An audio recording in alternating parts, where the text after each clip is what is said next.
What Really Happened with your host, Mike Rivero. The history the government hopes you never learn. Here is your host, Michael Rivero. And aloha, America. Welcome to our show today. It is Tuesday, January 11th, 2017, and we have got a lot of stuff to talk about today. The phone lines are open, 800-313-9443. That's 800-313-9443. Mike is in our control room, ready to answer the phone, put you on the air with whatever your concerns, comments, and questions happen to be. Now, we're going to start off today. At this point, the corporate media may be on a suicide watch because they have managed to step into it in a grand fashion. And it has to do with this story involving a sexual perversion, if you will, supposedly carried out by Donald Trump in Moscow. And it's already got its own hashtag Pgate. And the story was basically that while he was in Moscow, Trump hired a couple of prostitutes to relieve themselves on the same bed where the Obamas had slept when they were visiting there. And this story basically was posted at a website called 4chan by an anonymous poster, was then picked up. Okay, I got a direct message from the Trump people here on my phone.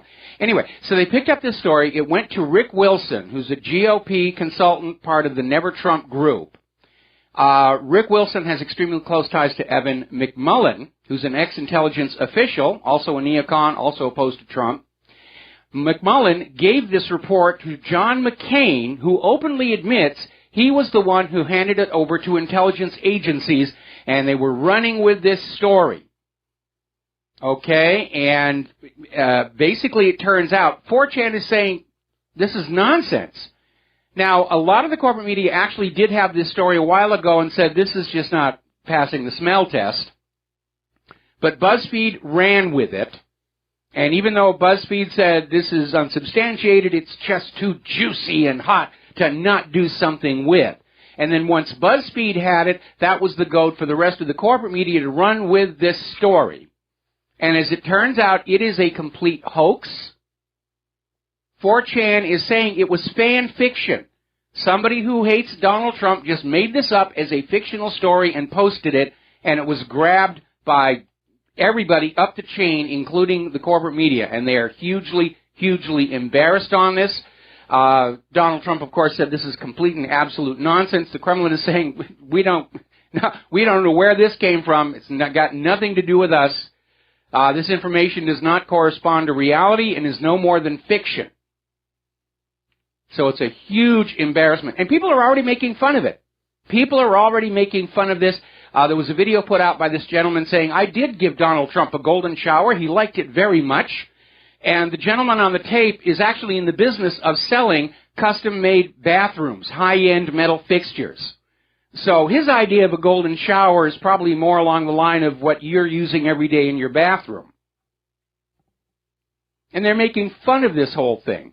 Now, Trump had his first press conference since winning the election today and got into a little bit of a tiff with CNN reporter Jim Acosta.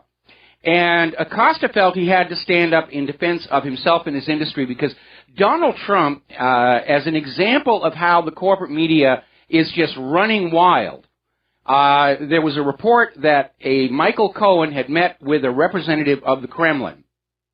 And there's a Michael Cohen working for the Trump campaign. And the media had just say a representative of Donald Trump was meeting with a representative of Putin. See, he's a Russian stooge. And as Trump pointed out, these are two different Michael Cohens. And if you look at the passport of the Michael Cohen who works for the Trump campaign, it's obvious he did not leave the country. He was not over there in Europe at the time this was all supposed to go down. So he's out there saying this is an example of how the corporate media has just become reckless and sloppy in their attempts to describe me. So Jim Acosta stands up and says, I have a question, and Trump is ignoring him and going to the other reporters, and Jim keeps screaming, give me a question, can you categorically deny that you're in the employ, blah, blah, blah, and Trump is basically saying, I'm not giving you a question, and he says, you are the fake news. and just absolutely blasts him, and Acosta just keeps trying to escalate it and disrupt the press conference to the point where Trump's press secretary, Sean Spicer, threatened to throw him out for all this chaos he was causing, behaving like a small child. But the fact of the matter is that CNN got caught reporting fake news about this meeting. CNN has been burned again over this P-Gate story. And they're thrashing around. They don't know what to do anymore. Their lies have caught up with them. Now, a senior Russian legislator has already come on out and said, no, I never met with anybody from the Trump campaign.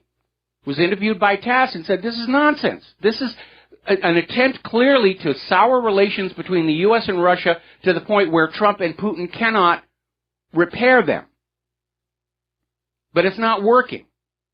It is not working. We're going to do a quick shout out to our on-air affiliates who are just now rejoining our network. And I'm sorry if I sound excited and flustered, but I mean, the corporate media and the propaganda machine have just had a big one blow up in their face, and they're running around and screaming, and this could very well be the watershed moment in that war between the corporate media and the independent media. Because the corporate media was so desperate for anything they could tarnish Donald Trump with, they misstepped badly. Misstepped badly. And again, they went with a story with absolutely no evidence or corroboration or confirmation from anybody. Trump is calling BuzzFeed a failing pile of garbage in his press conference. And yeah, he's right. Trump went on saying, it's all fake news. It's phony stuff. It didn't happen.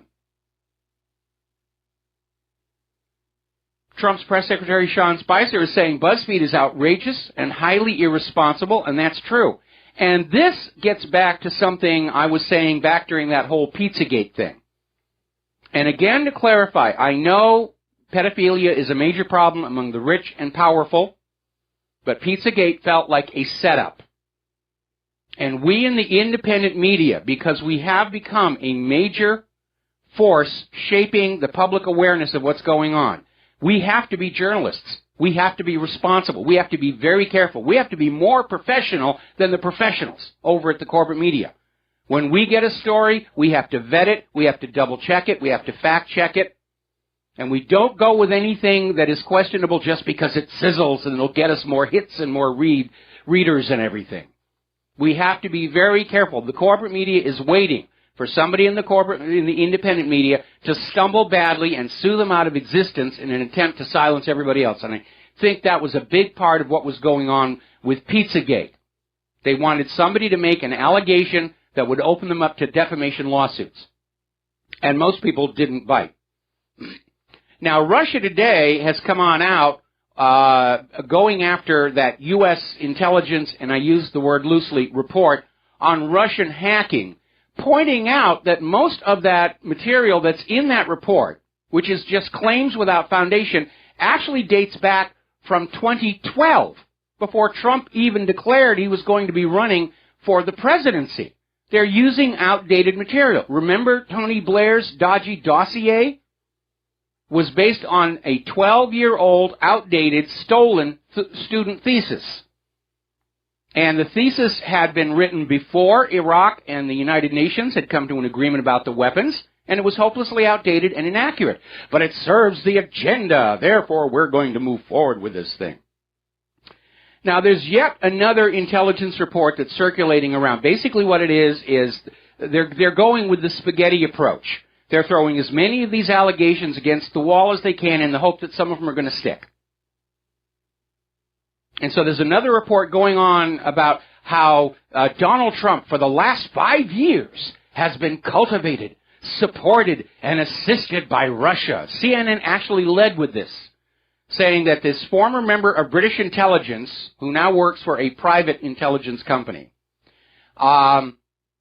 basically that Russia has been building up Donald Trump so that Russia can control the United States by controlling Donald Trump. And, of course, Benjamin Netanyahu's immediately kicking up a fuss saying, no, controlling the United States is my job.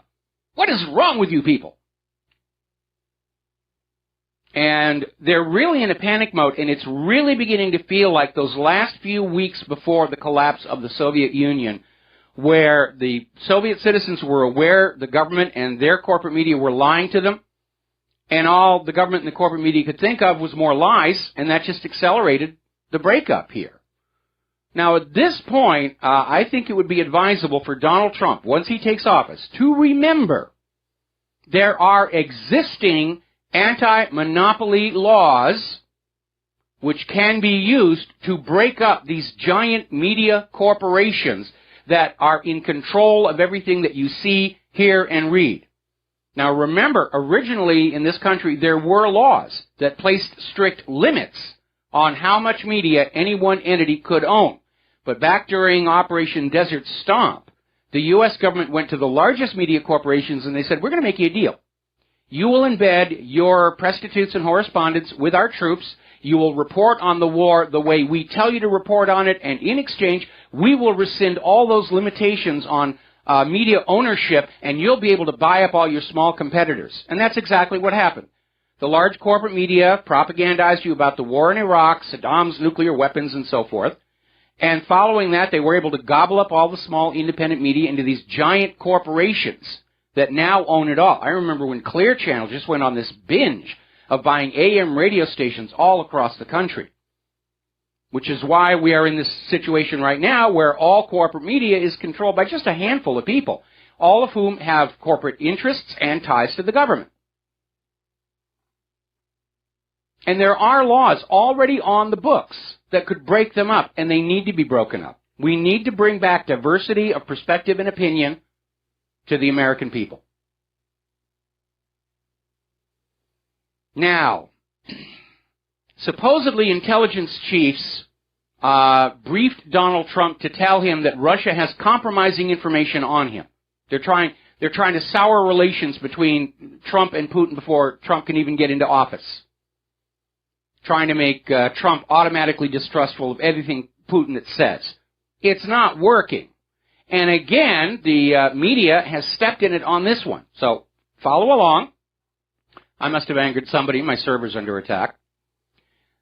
The Washington Post article claiming that Russia has compromising information on Trump came from an article in Mother Jones, which ran last October, that alleged a server owned by the Trump Organization and a server over at Russia's Alpha Bank were intermittently connecting, suggesting communications of some sort were going on. Now, back in November, the Washington Post itself reported there was nothing to this, that the servers were engaged in routine business-related traffic. But today, all of a sudden, when needing to damage Trump, the Washington Post decides that, oh, I guess Mother Jones was correct after all. There's something nefarious going on. And we're already hearing people talking about using the 25th Amendment to kick out Donald Trump as soon as he takes office because he's obviously a Russian stooge. He's not the Manchurian candidate. He's the Moscow candidate. And they're all making it up out of thin air. Now, the world is laughing at the U.S. intelligence agencies and the U.S. current political establishment. The Czech president basically came on out and said, all of this stuff is completely nonsense. Hillary Clinton lost the election because Americans aren't stupid. They chose between the candidates with their own minds. They didn't need any foreign influence.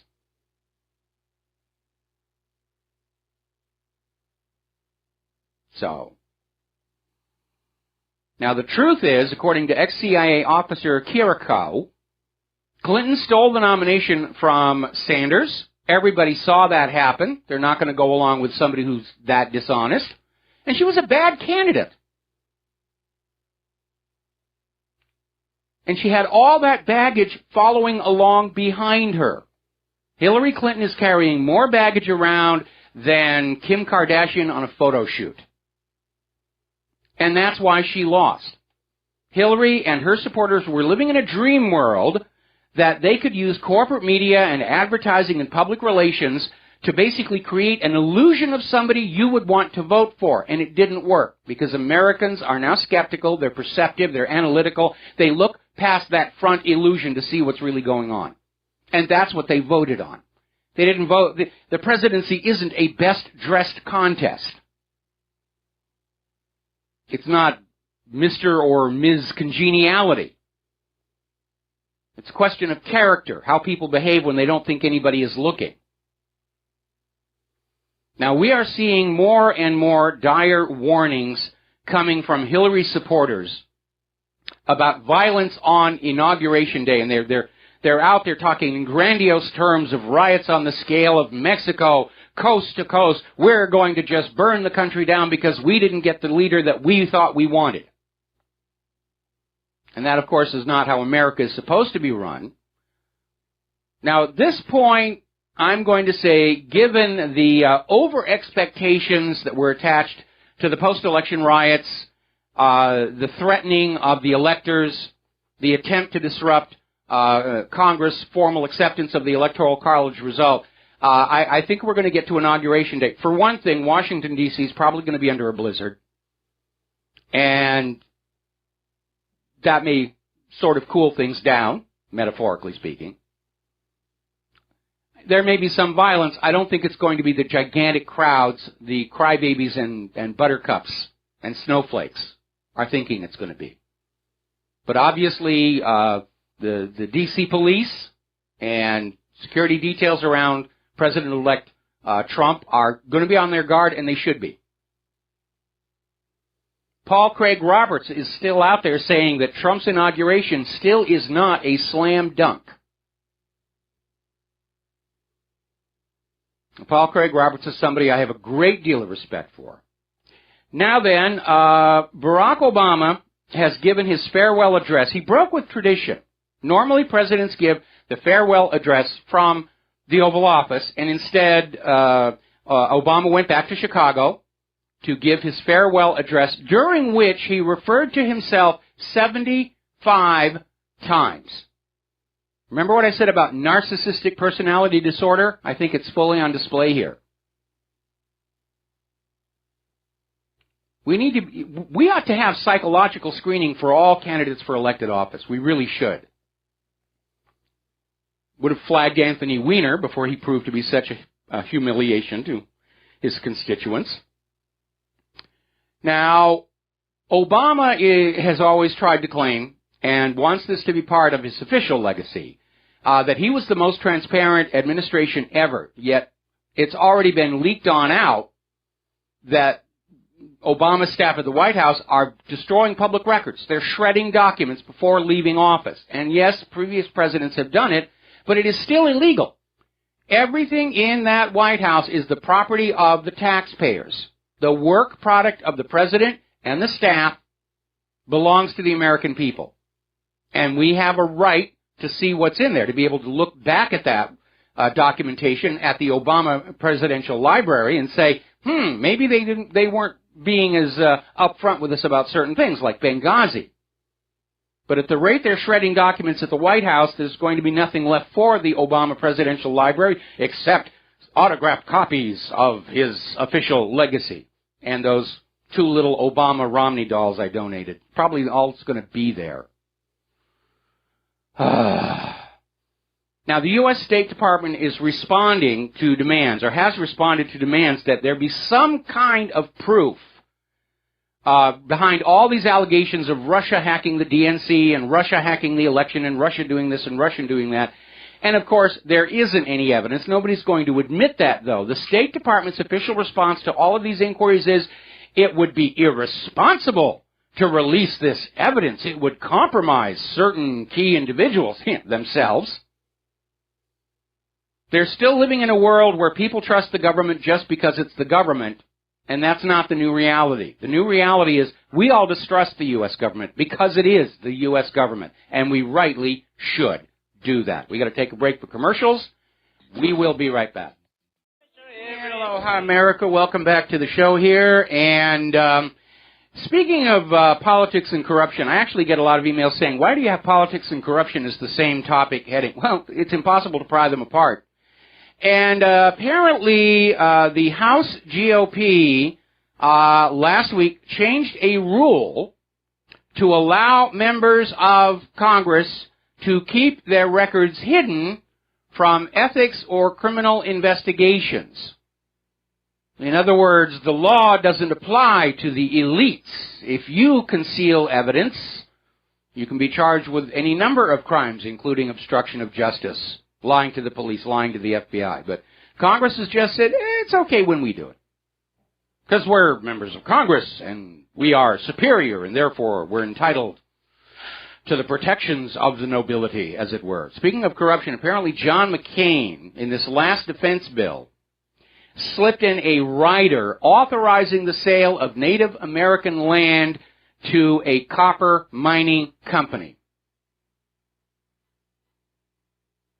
So more of this underhanded steal what belongs to the American people and sell it off for a quick profit here. Now, the House Oversight Chair, Jason Chaffetz, is saying the investigation into Hillary Clinton's email server and whether or not she was responsible for classified information finding its way to foreign governments is not going away.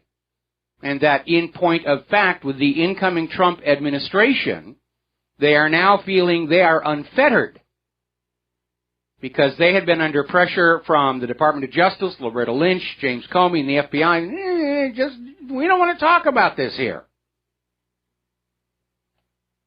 It's going to be a huge can of worms when they pry it open. There may be much more in there than they realize if my suspicions about what was going on are correct here. Now, turning over to the war zones, the Syrian army continues to discover chemical weapons belonging to the U.S.-backed terrorists in Aleppo. Remember back when Kerry and Obama were out there saying, oh, Assad, he's still got chemical weapons. He didn't give up his chemical weapons. He's still got chemical weapons, and he's using them on his own people. He's a terrible person. We have to invade. And the part that was missing was a reason for Assad to do something like that. Knowing that the United States government was aching for an excuse for a direct military intervention, what motive would he have had to do something like that? Clearly, the U.S.-backed terrorists had a motive to use chemical weapons and then frame Assad for it. Classic false flag operation. But apparently these U.S.-backed terrorists have been using these chemical weapons against civilians, against Syrian forces. So apparently it's bad when Assad does it or Saddam does it, but it's okay for the United States because we're exceptional. We're allowed to commit war crimes with impunity. Now, tensions are heating up over at China and Taiwan. The Chinese sent one of their aircraft carriers through the Taiwan Strait, close to Taiwan, resulting in Taiwan scrambling jets and some of their naval assets to sort of stand off and say, we know you're there. So a lot of saber rattling going on over there as well. So Obama is out there, he's doing his farewell tour, and he's running around and just basically blatting out accusations against Russia. You know, Russia has a Death Star. Russia's stealing socks out of your dryer when you're not looking. They're still out there pushing how the Russians hacked the DNC. And, of course, no acknowledgement that the DNC was acting inappropriately, illegally, and rigging the elections themselves. That's really what put American democracy at risk, was the behavior of the two traditional parties. All the cheating going on inside this country. That's the real risk to democracy, not Russia. Meanwhile, John McCain and Ben Cardin and Robert Menendez are getting ready to introduce yet another bill to impose more sanctions on Moscow. And it seems rather silly for them to be doing that because starting in a little more than a week, Trump is going to roll all that stuff back. We'll take another break for commercials. We'll be right back. And aloha, America. Welcome back to the show here. And I want to step on back to this hugely embarrassing piece of fake news that exploded out of BuzzFeed, was carried by the corporate media, and now they're all trying to backtrack. They're pointing fingers at each other. It was your fault. You should have checked this. Julian Assange has just chimed on in saying that the publication of this dossier allowed others to do what BuzzFeed should have done and expose the poor sourcing of last week's CIA report. where they're just grabbing at anything that they can find and putting it together into an updated version of the dodgy dossier. That's really what it all came down to. And story over at Government Slaves, will the CIA now retaliate against Trump for making them look bad? It's entirely possible. Alrighty, we're going to go back to the news here. Very alarming situation. Over at shtfplan.com, they have a report, distinct possibility Obama will initiate measures to place us into a war with Russia. And everybody's been talking about it. They don't know how it's going to be brought about. I have a theory I'm going to share with you. But before that, there are more indications of a massing of NATO and U.S. forces all along the border with Russia, preparing for an invasion. Story out of Zero Hedge. Thousands of U.S. troops arrive in Europe in one of the largest deployments since the Cold War. And basically talking about 2,800 tanks, trucks, military equipment to Germany, where they can be transported by rail and road to Eastern Europe as part of the buildup of NATO reinforcements against Russian aggression. We all know who the aggressor is, and it's not Russia. Look at the last 15 years of U.S. history, you know who the aggressor is. Another story coming out of Sputnik News. U.S. troops deployment turning Europe into a tinderbox ready to ignite. And they're absolutely correct about that. Story out of Press TV. U.S. troops begin arriving in southeast Poland. Now, how is Obama going to start the war? Putin's certainly not going to do anything. They've missed all the golden opportunities for false flag attacks. But there is one very real possibility, and we need to talk about it. We need to share it with everybody that we know. This is a call to the Rivero's Rangers to grab this story and flood social media with it. Back in 2014, it came on out that Ukraine bought a bunch of Russian T-72 tanks. Now, the reason it raised eyebrows is because Ukraine does not use the T-72, and these T-72s were basically junk. They were bought from Hungary for basically the value of the scrap metal. Most of them cannot even move under their own power. Well, why would Ukraine do something like that? Well, because Russia does use the T-72. And so the only possible purpose for these tanks to be acquired by Ukraine is to paint them in current Russian colors and then fake a Russian attack. Russia sent tanks across the border, we fought them off, and here are the photos of the burning Russian T-72 tanks. Basically a replay of the Gleiwitz incident. And if you don't know what I'm talking about, the Gleiwitz incident is how Adolf Hitler launched his war into Poland. He sent a bunch of his operatives dressed in Polish clothing. They even took along a captured Polish prisoner and shot him dead so his body would be found there. And they attacked the radio station at Gleiwitz, Germany, which was the biggest radio station in that part of the country. And they were broadcasting all over, we're under attack, the Polish are attacking us. 24 hours later, Hitler gets on the radio and says, Poland has attacked us, we must fight back or face destruction. That's how wars get started. And it looks to me that with those tanks, they have the parts they need for a new fake-out. And that's why it's important that you take this story, it's right on the main page of whatreallyhappened.com, and you flood it all over social media. Because there's absolutely no reason for anybody to buy non-functioning junk T-72 tanks other than to plant them as phony evidence for a phony invasion. And right now it looks to me like a repeat of Gleiwitz, faking a Russian invasion using these junker tanks is the most likely scenario we're looking at.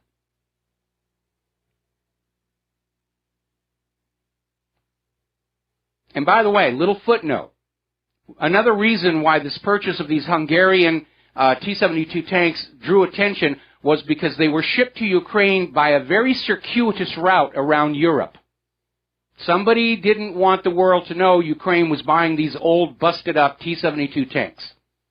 And maybe they were planting a false flag back then, and they called it off. But they have those tanks, and they would be absolutely perfect for faking a thwarted Russian invasion. and sending all of those massed weapons and forces across the border into Russia, aiming for Moscow as hard and fast as they can go. So please make a point. If you do nothing else today with anything that's at whatreallyhappened.com or this radio show, grab that story and post it to all your social media, with that concern that these junk T-72 tanks can be used to stage a phony invasion by Russia into Europe. Because that looks like a very, very strong possibility right now. And again, I would think that starting a war is a very iffy proposition given the current quality of American weapons systems. Now, apparently, as you know, there's been talk about the United States shooting down North Korea's next test launch, which is a pretty icky thing to do. But North Korea is going to test a missile, we're going to shoot it down. That's actually a high-risk proposition, not for the reasons of starting a war. But apparently, the Pentagon's weapons testing office is saying that the United States' $36 billion, with a B, system of ground-based interceptors can't be counted on to reliably hit missiles aimed at the West by North Korea or Iran. It just doesn't work as advertised. And we go back over the F-35 problems, the F-22 problems, the Littoral-class combat ships and everything. And now we're hearing that there's another problem that has surfaced with the latest aircraft carrier, the Gerald R. Ford. Now, one of the reasons it costs so much and has been so delayed is they abandoned the traditional steam-powered catapults of existing carriers in favor of a magnetic railgun system. And apparently there's been a problem because whereas the steam catapults had a ramp-up in terms of maximum force, the railgun just launches immediately at full bore, and they discovered it's overstressing the frames of the aircraft. And basically the stress problem, according to the Navy, would preclude the Navy from conducting normal operations of the FA-18 and the EA-18G. They physically cannot stand the stress of that sudden punch.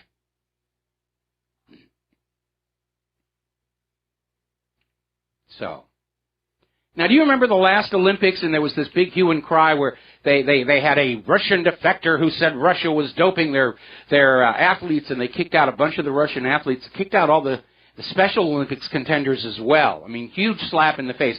And then months later it came on out that the actual analysis of blood samples drawn from the athletes showed there was nothing there at all.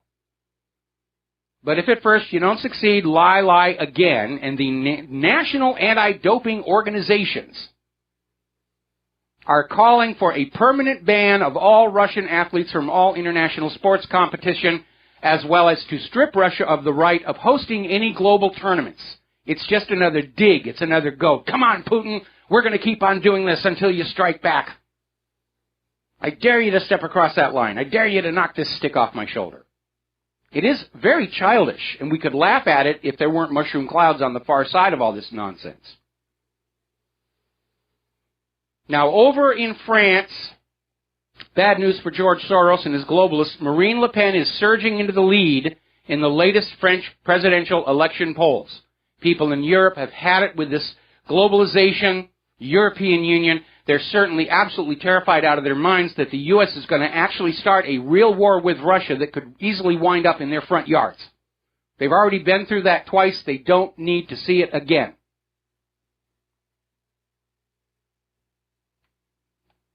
Now, amid all the screaming and crying about Russia influencing American politics, there's another story that has basically been ignored by the corporate media.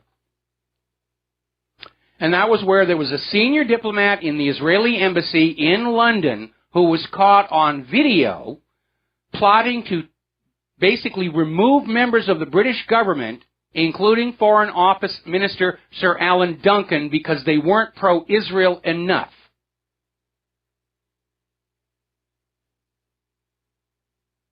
We know here in this country, Israel's always tinkering with our politics through AIPAC, through various other groups, through all these Israel firster politicians on Capitol Hill.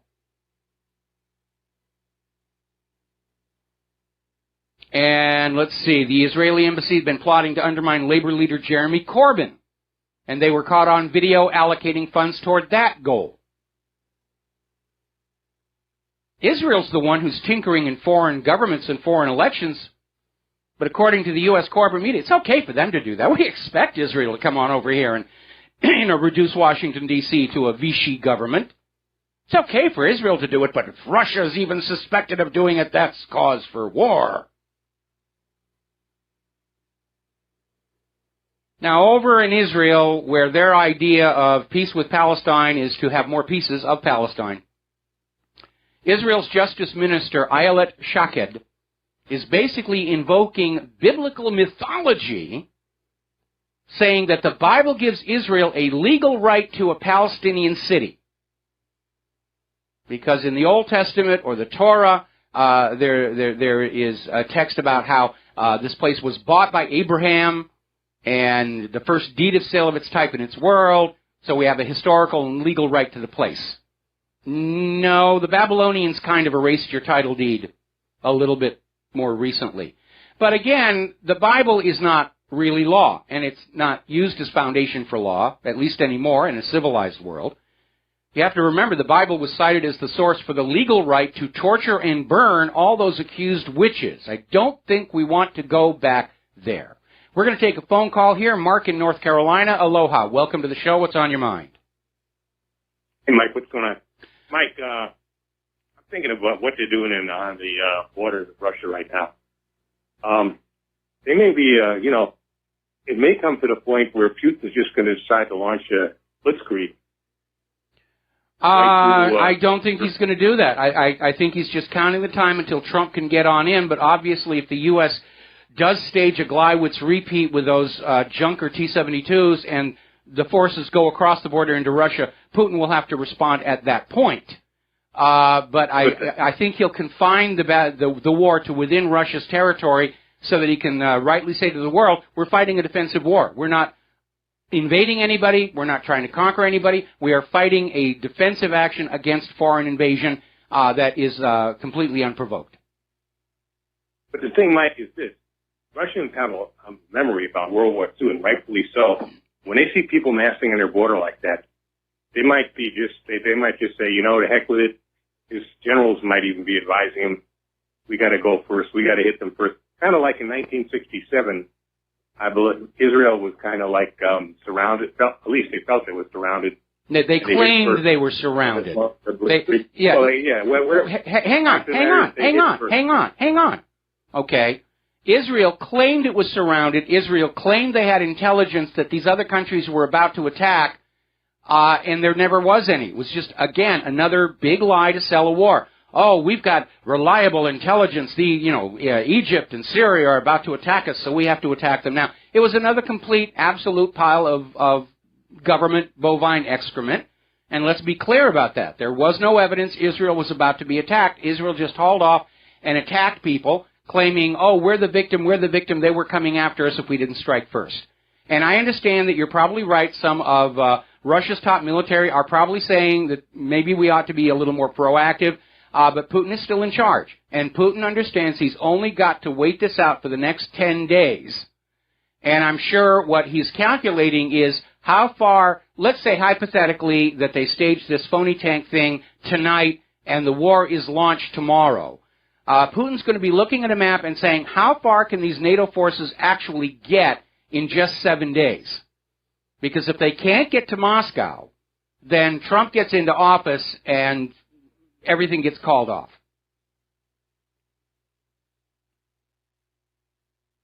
Are you still there?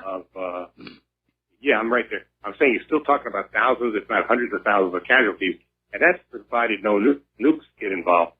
I don't know if he wants to take that kind of a chance. I mean, this is very dangerous what they're doing. I mean, they're these fools running out. Okay, well, Mark, if Russia actually does something militarily, then the U.S. gets its excuse to declare all-out World War III. And Putin doesn't want that. Trump doesn't want that. It's only the U.S. government and the money junkies and the military-industrial complex who wants that. And, Putin's a chess player. He's going to sit very, very calmly, and he's going to be weighing all these decisions. And I'll tell you, that he is not going to strike first, which is why I think the U.S. is going to try and create the illusion that Russia is striking first with those old, used-up T-72s that Ukraine bought from Hungary. The thing is, Ukraine is still not part of NATO, so there's no reason, even if that was to happen, there's no treaty with the Ukraine. And what I believe Putin's mistake was he was too restrained when it came to when the Ukrainian government was overthrown. He probably should have taken the entire East, maybe the entire Ukraine at that time, which he could have done.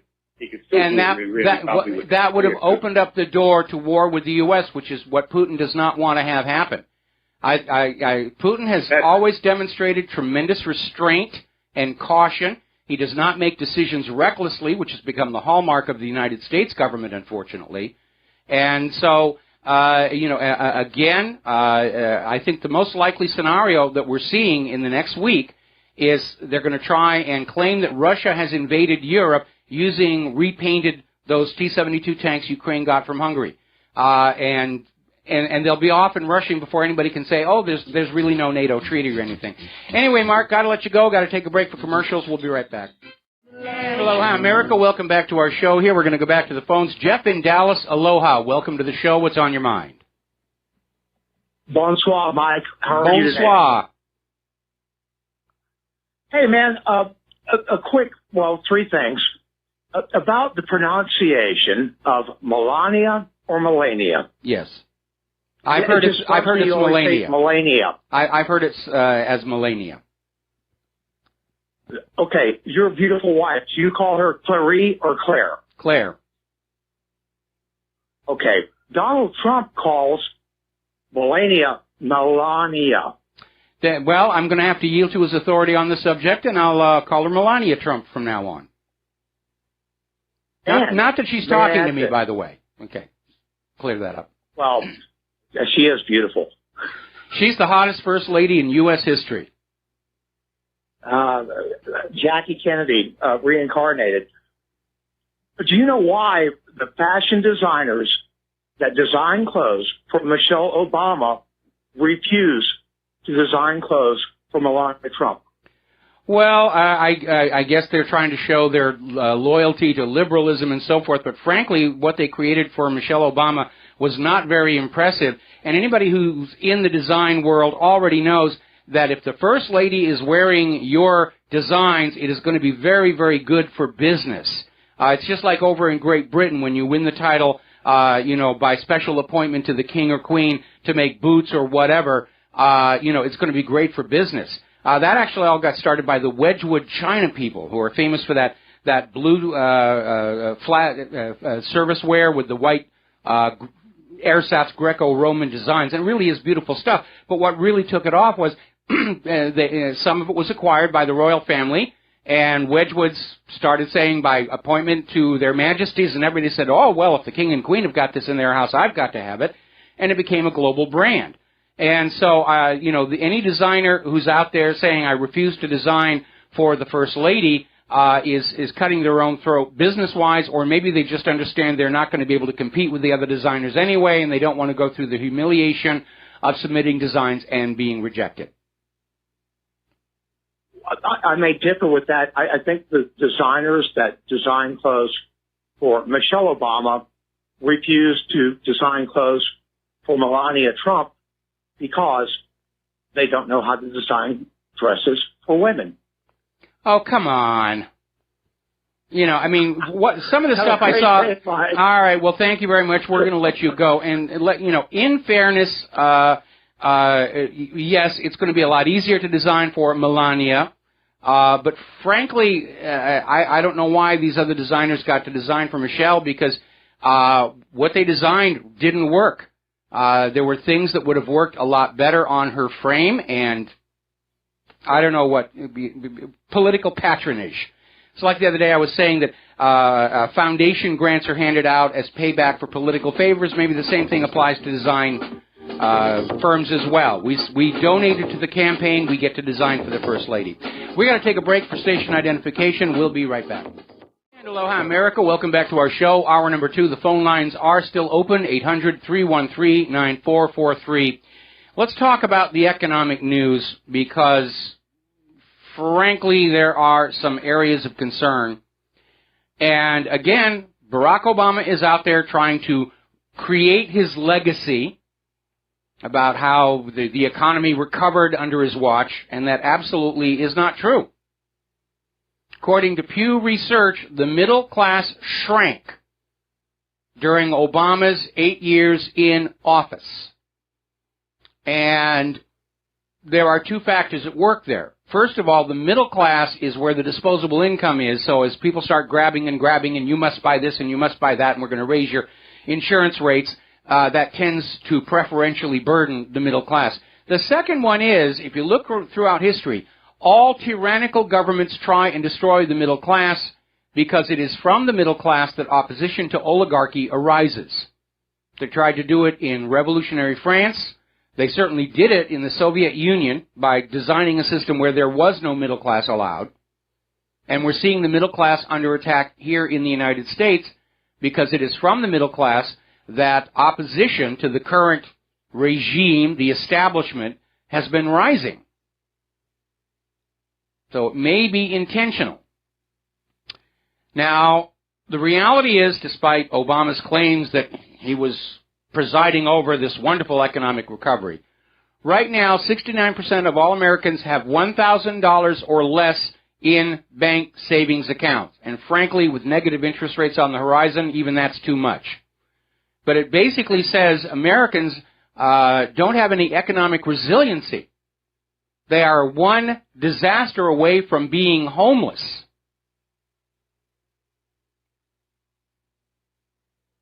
We're all standing on thin ice right now.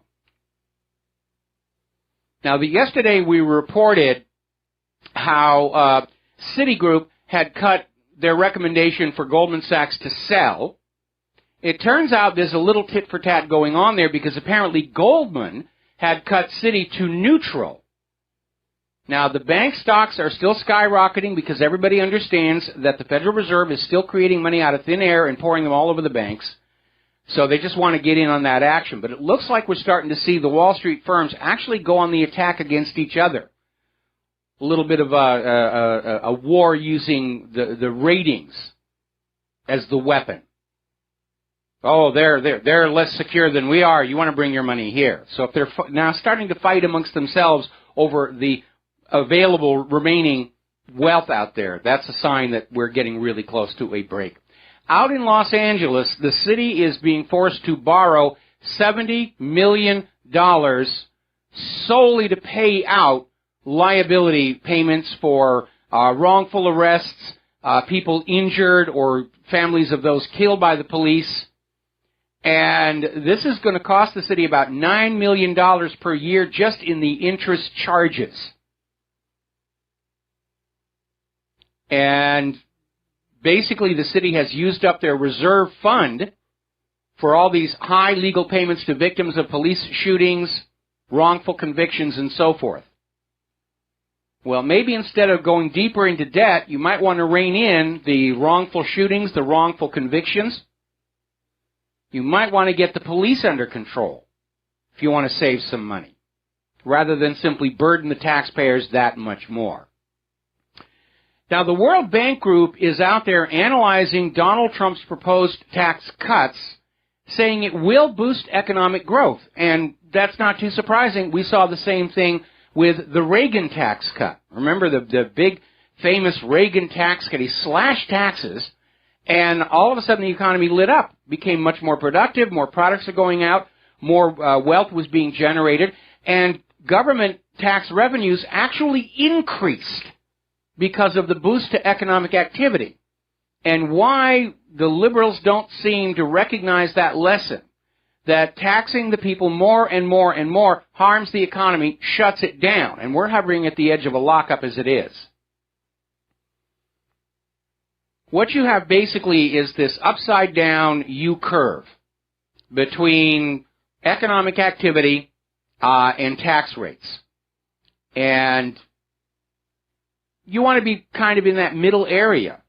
But the more you tax, the more you're dragging down to that part where the government is simply taking everything that's being produced, taxation, fees, civil forfeiture, ransomware, and there isn't enough money left in circulation to run the economy. We're already there. We're already there. There isn't enough currency in circulation to have the economy functioning smoothly. Everybody's waiting for somebody else's check to clear. And all we ever hear from the bankers are, well, look, we're willing to give you a credit line. We're willing to loan you more money.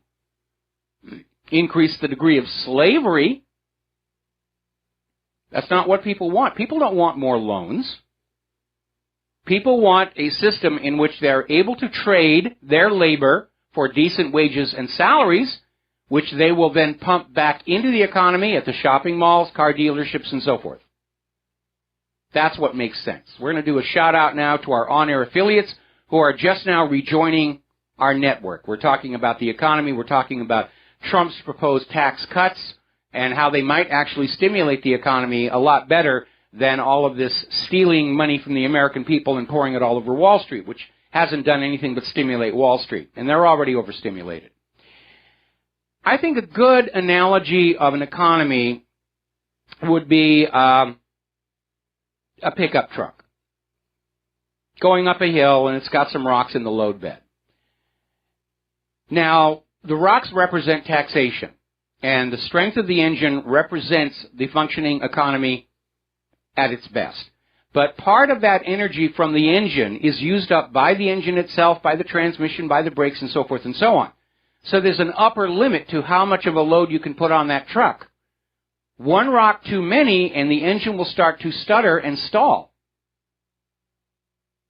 And that's a real good analogy for what we're seeing right now. That the money junkies are taking so much wealth out of our system that the economic engine is beginning to stutter. Now, resource investment expert Rick Rule is addressing something that is lurking behind all of these economic discussions. Right now, the U.S. has $120 trillion of debt, plus off-sheet liabilities. And that's not counting state and local debt and underfunded pensions. It's huge. And Rick Rule is saying that the only thing that's going to happen, that can possibly happen right now, is the U.S. will devalue the debt and devalue the dollar. And what they mean by that, the short version is the U.S. government is simply going to inflate the debt away. We owe you $100 trillion. Okay, crank, crank, crank, crank, crank, crank. Here's $100 trillion in ink and paper. And, of course, that will result in a loss to you of real purchase power with the ink and paper you already have. Creating new money out of thin air is just another way of stealing from you, the American people. And many countries have gone down that road before of simply inflating the debt away, Zimbabwe being one of the more recent offenders. And like so much else in government policy, it's good in the short term. It works until the next election. But in the long term, it is not a solution. It's just kicking that can down the road yet again. And at this point with the U.S. economy, they've kicked that can down the road so much, it's beginning to look like a used-up gun wrapper. Just a little bit of silver foil is left. That's all there is. Now, down in Mexico, the protests over the increase in gas prices are getting out of control. Still not being acknowledged by the American corporate media. Don't want us American slaves getting uppity ideas. But apparently there are now areas in Mexico where the government has actually been ejected, and people are talking about Mexico being on the brink of an outright revolution. It's been so out of control that the border crossing at San Diego has had to be closed several times this last week.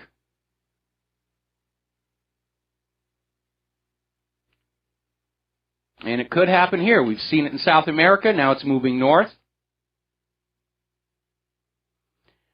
Now, a lot of people were disappointed with Donald Trump because he campaigned on the repeal of Obamacare, And then after he was elected, he started sounding more in a compromising mood, and he began to look at various alternatives, things that they could do to fix it, make it a little bit better. And everybody said, well, see, he's already breaking that campaign promise. Well, apparently nothing that was presented to Donald Trump seemed to pass his business acumen, because now he's back to saying a full and immediate repeal of catastrophic Obamacare, and it was. Now, obviously, provision is going to have to be made for all those people who were forced to give up their current health insurance policies to go on Obamacare, and with Obamacare gone, their health insurance companies may not want some of them back who are dealing with chronic illnesses or serious illnesses. Obviously, if you're perfectly healthy, your health insurance company will welcome you back. So we have to make sure that we don't abandon people who've already been victimized once by Obamacare and victimize them a second time with the repeal of Obamacare. Other than that, I'm wholly on board of repealing Obamacare and letting us go back to either a system in which health insurance companies have to compete for our business, which is better for the consumers, or a well-managed single-payer system, like maybe they have in Canada or France.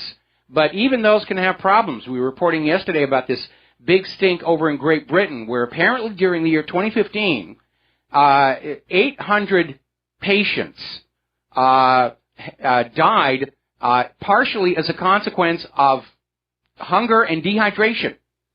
They were in these NHS health hospitals, and they weren't being adequately fed, and they weren't being given adequate fluids.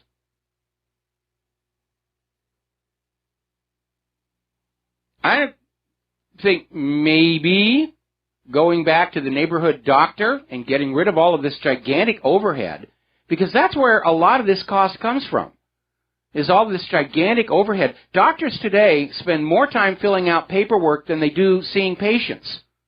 Certainly wasn't the case when I was a kid. It needs to be drastically simplified. But again, medical care in this country has been transformed from being about medical care and health to plundering people who are chronically ill, often made so by some of the other aspects of our civilization. Toxic food additives, vaccines, the occasional dropped test tube over at the bioweapons lab, and so forth. Now, there's another article on this very same topic over at PatriotRising.com basically saying that Obamacare is very much like the war in Vietnam. It simply cannot be won no matter what you do, and the choice is end it now and deal with it, or try and drag it out even longer where the costs of ending it will be that much more.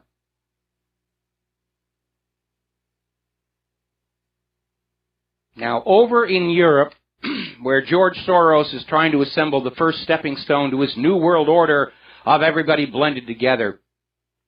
Apparently, over in Great Britain, actually, there was a nurse who was apparently on her way home, and she heard what she thought was somebody crying for help in a park. And she walks in to render assistance. She's grabbed by 5 men who are described as being of African appearance, who beat her unconscious and then raped her. So how's that cultural diversity thing working out for you over there in Europe? Apparently not too well. There's been a survey done in Great Britain about the British identity. How do British people see themselves? And to nobody's surprise, they're finding that more and more Brits are seeing themselves in terms of their patriotism to England. Less and less of them see themselves as part of this grand European Union. And the numbers are surging more towards a nationalist fervor. We're seeing nationalism emerge all over the world in response to all this globalist nonsense. We're seeing it here in the United States. We're seeing it all over the European Union. People are dealing with all of the economic hardships of these global or transnational private central banks. And they're saying, we cannot be responsible for what's happening in other countries. Although in the case of the United States, clearly our government is responsible for the wars in all those Middle Eastern nations that made those people refugees. But that's kind of a separate issue. Donald Trump is right. Make America great. We need all of us, all of the American people, to put America first, second, and third. And anybody who doesn't want to go along with that, anybody who feels that we should be subservient to that foreign government over in Tel Aviv, is free to leave this country anytime they want. Because we can't afford them anymore. We can't afford all of this vast sums of money pouring out of our pockets into a foreign nation that doesn't really need the money and tends to spend it, first of all, bribing our own government to keep the flow of money going, and to purchase weapons with to inflict mayhem on their neighbors.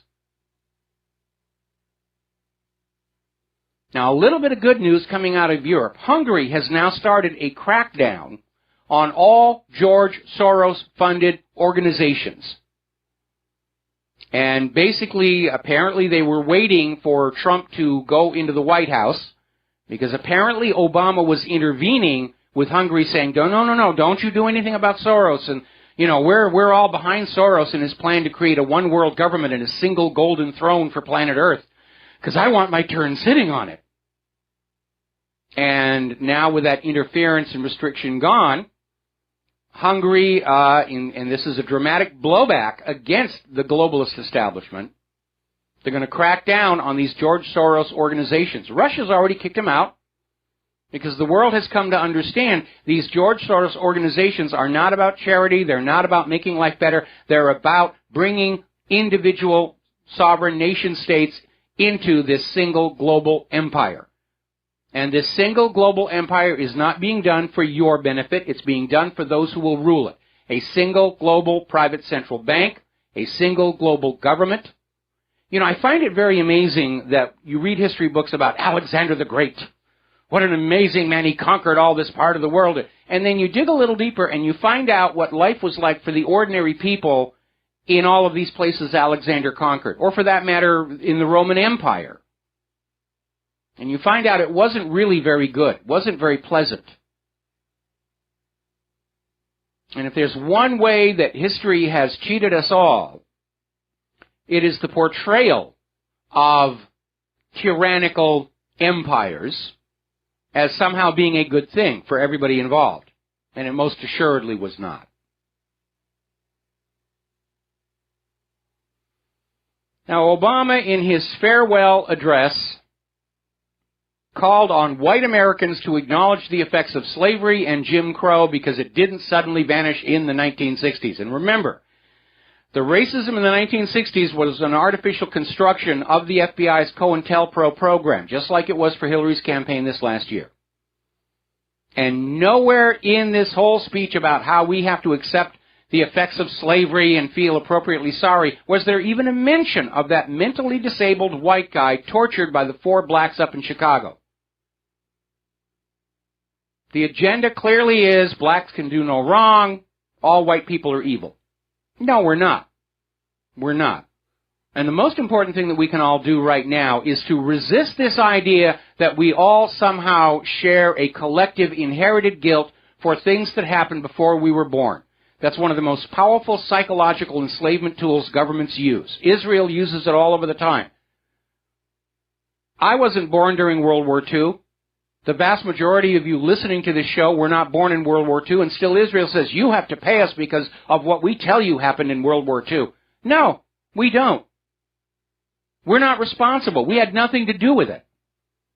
Our responsibility is to deal with the evils that are happening today in front of us, evils that we can do something about, evils that we can bring to an end. That's where our focus should be. All this stuff about reparations for things that happened centuries ago, it's nonsense. It's just another excuse for somebody to hold their hand out and say, gimme, gimme, gimme, gimme, gimme, gimme, gimme, gimme, gimme. We'll be right back. Aloha, America. Welcome back to the show here. We're going to take a phone call. Tony in Canada. Aloha. Welcome to the show. What's on your mind? Hi, Mike. I was calling. I was listening to your talk with Richie Allen the other day, and I would have to agree with you. I'd say on 95%. I like Richie Allen. I just think, his expectations are a little bit unrealistic. You know what I mean? Like, I understand where he's coming from, but, Trump is only one man. There's still Congress. There's a lot of things he has to go through. And, people talk about Trump's appointments, but all those appointments need to get approved by Congress. So, some of the appointments he would have liked to have gotten approved would never have gotten approved. They were talking about the Rohrabacher from California. He would have been a great Secretary of State. Yes. But there's no way in hell he would have ever have gotten appointed. So that's another thing. That's one of the things. The other thing, too, is, domestic policy. I know Richie looks at foreign policy. I think, good relations with Russia and Syria are positive. Obviously, Israel, I don't think it's realistic to have much change there. Domestic policy such as trade and immigration are issues, too, that were relevant to the American people. I think that was another issue you didn't, really bring up. So, on the issue of Israel, there's not much that you can really say about that. I know here in Toronto that 75% of the Trump hotels are owned by an Israeli-Russian businessman, and Trump said before that he has, business dealings with the Israelis. So there's not going to be much on that. But, if he can make even some changes on the other issues, I think we just got to take that as a positive step. We're not going to get 100% of what we want. But like I said, we have to be realistic. And I doubt there's going to, I know he's appointed a lot of Iran war hawks, but I really doubt there's going to be a war in Iran. I know he's talked about scrapping the deal, but I think Trump is smart enough not to start another conflict. And if he really wants good relations with Russia, I doubt starting a war with Iran is going to do that. And if he, by any chance, did start a war with Iran, that would completely destroy his legacy. So I think he's smart enough not to do that. I don't know if you agree with that. Well, I want to go back to the first thing you said, because you raised a very excellent point, because a lot of us had people that we wanted to see in the Trump administration, Trey Gowdy as Attorney General. But you brought up a very valid point. When Donald Trump is looking at people he's going to appoint to his cabinet, he had to take into consideration whether or not Congress was likely to confirm. And that had to be a major factor in terms of putting together his cabinet. And that's probably something that a lot of people haven't talked about before, is that Trump may well have wanted Trey Gowdy for Attorney General, and in communications with the leadership, they came back and said, absolutely no way would we confirm. So that may be a big reason why Trump's appointees do seem to be so many insiders, because those are the ones he knew he could get confirmed, and that's a very good point you raised. No, absolutely. I don't know why people haven't brought that up, and I know McCain and Lindsey Graham have already been on top of a few of the appointments, already pretty much saying, yeah, we're not going to appoint this guy and that guy. And I think I believe the Secretary of Defense was somebody that he didn't get the guy he wanted in either, because he was already told by Congress that there was no way he was going to approve that. So, yeah, it's a fair point as well. And I guess just one last point. I know you guys brought up InfoWars in regards to Israel, and obviously the rhetoric, with Israel lately, which has been, disturbing. We know that, Alex has always supported Israel, but I think now it seems that InfoWars is really connected to the Trump campaign and the Republican Party. I think they've created a closer connection. That could be a reason why maybe he's, talking positively about Netanyahu. That could be a reason. I don't know, but unfortunately, that's another thing that won't change. But that's it. That's all I wanted to say. Thanks a lot. All right. Well, thank you very much. And again, you're right. People should have been raising the issue of Trump's desire for cabinet positions and officials constrained by his awareness of whether or not Congress would confirm. And that had to be a major factor as well. As far as Trump's closeness with Alex Jones, Alex is a major figure within the independent media. Trump understands the independent media was very much on his side. And so it is inevitable that Alex Jones' personal biases regarding Israel are probably going to cross that bridge to Trump as well. But as I told Richie Allen, and I've mentioned on this show, I think a lot of Donald Trump's views about Israel and Palestine are shaped by what he sees in the corporate media. And even though he now knows the corporate media is duplicitous, he hasn't gone through the exercise of looking back over the years and saying, what else were they lying to me about? But I think once he actually interacts with Israel's government, I think his enthusiasm is going to decidedly cool. We got to give him his 100 days. Let's find out. Thank you for the call. We'll be right back. Aloha, America. Welcome back to our show. Now, as I mentioned earlier, Obama, in his farewell address, mostly talked about himself, what a great guy he is. And he made a comment about white people having to accept the effects of slavery and Jim Crow laws. stuff that happened before we were born. And he brought back the racial tension of the 60s, which we know was intentionally fanned up by the government using COINTELPRO to keep us divided and at each other so we could not unite in opposition to the war in Vietnam. And they fanned it up again last year, thinking that if they could convince the black people that the whites were out to get them and evil, that the black people would all vote for Hillary Clinton. Didn't work out. Even the leaders of Black Lives Matter came on out and said, Hillary Clinton is saying exactly the things we want to hear, and we have absolutely no reason to think she will ever keep any of those promises. And that was a big part of why she lost. She's not seen as trustworthy. It's got nothing to do with Russia hacking. What do you think? Russia snuck into Hillary's room at night and hypnotized her and said, you will not be trustworthy, you will not be trustworthy, you will not be trustworthy. But again, Obama failed to mention that very ugly incident in Chicago where this group of black people live-streamed the torture of a mentally disabled white person.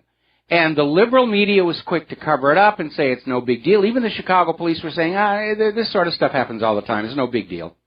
And the outrage caused by the video resulted in finally the court saying, yeah, you're right, it's a hate crime. And the judge is not releasing the perpetrators on bail. And CBS radio news actually phrased the story in a way to imply the victim was black and the perpetrators were white. Didn't come on out and actually say that, but it was definitely, in the way it was worded, that's what people would have concluded, trying to figure out what was being said. Very, very dishonest here. Still trying to sell that idea that all racism comes just from white people, all the violence is coming from the white people, and it's simply not true. Even the FBI's crime statistics don't back that up. Well, apparently another video has surfaced showing one of these black attackers, Taspeya Cooper, and he's basically pointing the gun directly at the camera and saying things like, boom, put a bullet in your white skull.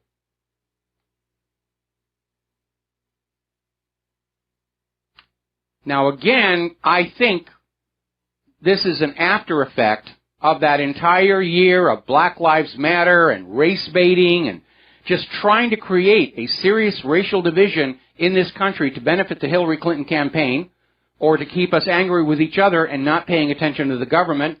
And both of those agendas have failed.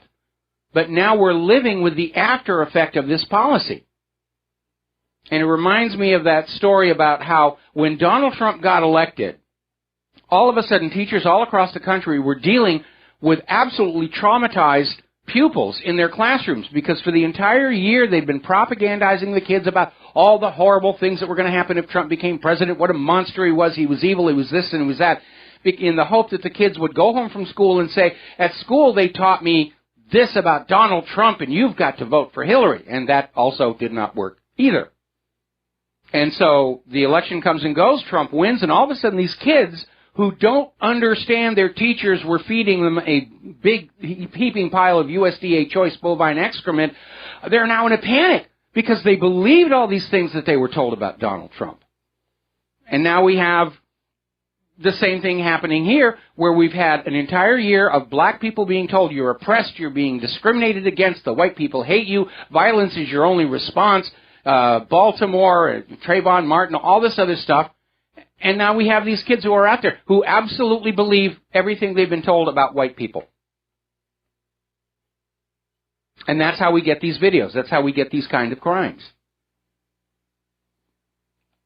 If we ever needed another Dr. Martin Luther King to heal this racial divide, we sure as heck need one right now. Unfortunately, all of the, you'll pardon the expression, leaders of the black community are compromised. Now, getting on down to that shooting at the Fort Lauderdale airport, it continues to be a very, very bizarre story. Apparently, this guy had been interviewed by the FBI. They'd taken his gun away from him because he was claiming the CIA made him fight for ISIS. And apparently, he did at one point. Let me scroll on down here. where the airport shooter did convert to Islam and took the name Ashik Hamad years before joining the Army. And then for some reason the FBI gave him back his gun. And he hopped on the plane and he went down to Fort Lauderdale and he just started shooting. We're now hearing from the shooter's former girlfriend that the VA knew he was suffering from mental illness. He'd gone to the VA saying, there's something going wrong in my brain. Maybe they tried some experimental drugs on him when he was over there in Iraq, because the Army likes to do that. Use the soldiers as guinea pigs.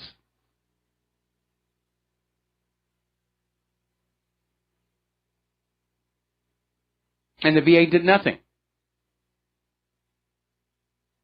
The VA went out and spent money on artwork for their front lawn. So if you really want to have somebody to blame for the shooting outside the shooter himself, who is obviously to blame,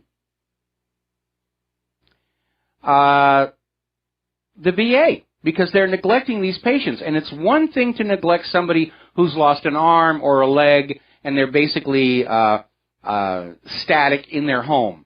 And quite another and more dangerous thing to be ignoring all of these veterans who return from the war zone with their brains seriously messed up from all the drugs that were given to them. We had a caller into the show who'd served in Iraq saying that the Army was passing out prescription antidepressants like they were M&Ms. The Pentagon is actually spending more on medication for the troops than they are on Black Hawk helicopters. And these things are very addictive. And if you go to ssristories.org, you will find all these reports about how ordinary, perfectly healthy, rational people can all of a sudden just flip on out on these medications and do the most bizarre things. A great part of our current problems may be because the United States has become a nation that is drugging itself into insanity and aberrant behavior. We did our own little analysis here and showed that coincident with the market penetration of prescription antidepressants into our society, which is about 1 out of every 4 people now, there was a marked increase in incidence of domestic violence because these medications interfere with impulse control. You can just get an impulse in your head and you will go with it. There's nothing to stop it. That may account for the surge in things like pedophilia. You get a moment of lust for a child and you just go with it, where normally you wouldn't. I know finally people are starting to seriously look at the issue of vaccines and autism, and I'm just delighted that Donald Trump appointed Robert F. Kennedy Jr. to head that commission. But I think we also need to take a really serious look at prescription antidepressants. I mean, there's no question they're being overprescribed. 1/4 of the American people can't be clinically depressed. It's just a big money maker. And as long as profit dominates the process of medical care, we're going to get high prices and poor medical care. And that's where we are. American medical care is the most expensive on earth, and it's ranked something like 33rd in quality for all that money. Now then, over in California, they passed a law saying that it would be up to the prosecutors who work for the government to decide whether a police officer who kills someone should be charged with a crime. Now, up until that point, the law had been, and it is still the law in the other 49 states, that a secret grand jury looks at the evidence and decides if the police officer ought to be prosecuted. And California decided, well, we're paying way too many lawsuits for wrongful shootings and everything, so we're going to take the grand jury out of it, and it'll be up to the prosecutor to decide if the police officer will be charged. And if the prosecutor says, no charges, that's the end of it, the police officer goes back to work, no lawsuits, no settlements, no fines, and so forth. That's their solution. Well, apparently the state appeals court has declared that law unconstitutional, basically saying it actually violates due process, saying that these decisions have to be made by a grand jury.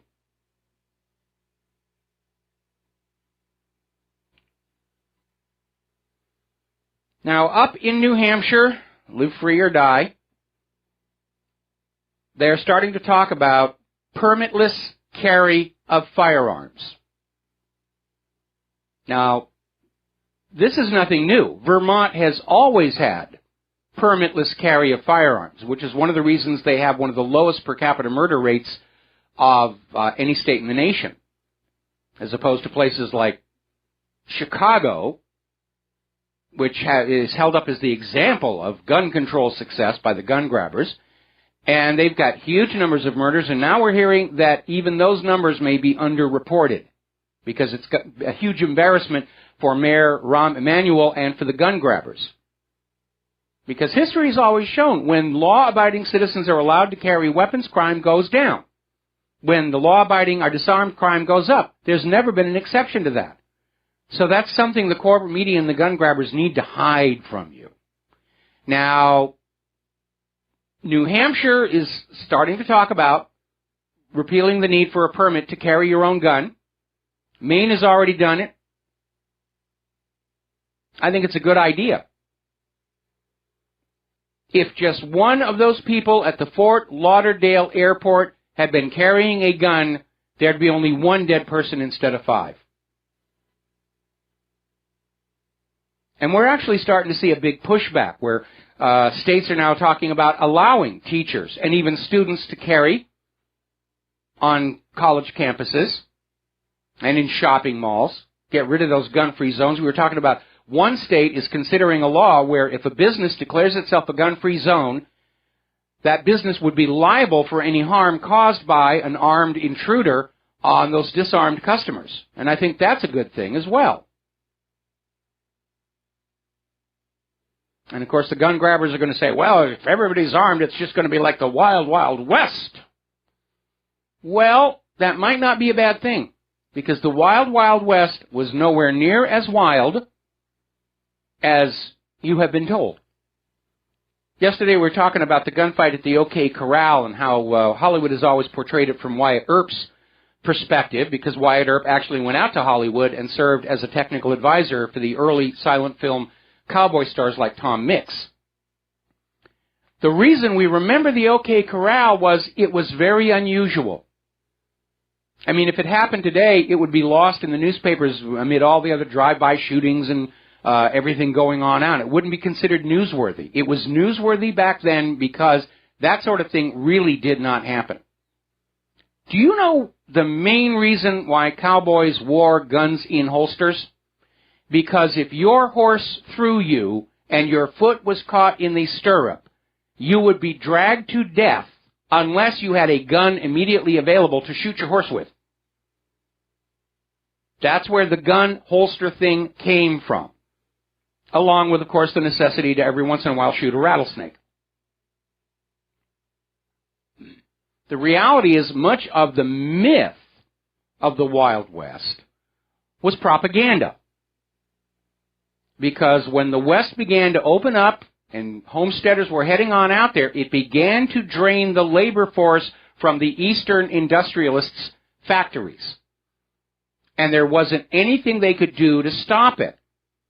So they started hiring writers to write these so-called dime novels about what a terrible place the Wild West was, and there were bushwhackers and all this other stuff out there, and if you risked your life and that of your family if you went out there, the marauding Indians. And yes, there were some confrontations and crimes, but nothing on the scale of what you saw going on in New York, especially during the draft riots. Compared to the big eastern cities, the West was quite peaceful, and that had to be hidden. So the Eastern industrialists, in order to scare their workers from leaving their jobs to go out west, mounted this propaganda campaign about how wild the West was and people were being gunned down all the time, but it wasn't really that way. Because the fact everybody was carrying a gun, there actually was very little violence. And by the way, you know that iconic image of the fast draw gunfight on Main Street? It never really happened. Nobody has ever found an historical record where two guys just stood at opposite ends of the streets and waited for each other to twitch and then drew their guns and fired. It's as phony as a lot of the samurai stuff you see coming out of Japanese cinema. Even back then during the 1800s, we were being lied to manipulate us, to make us more useful to the wealthy, to the money junkies.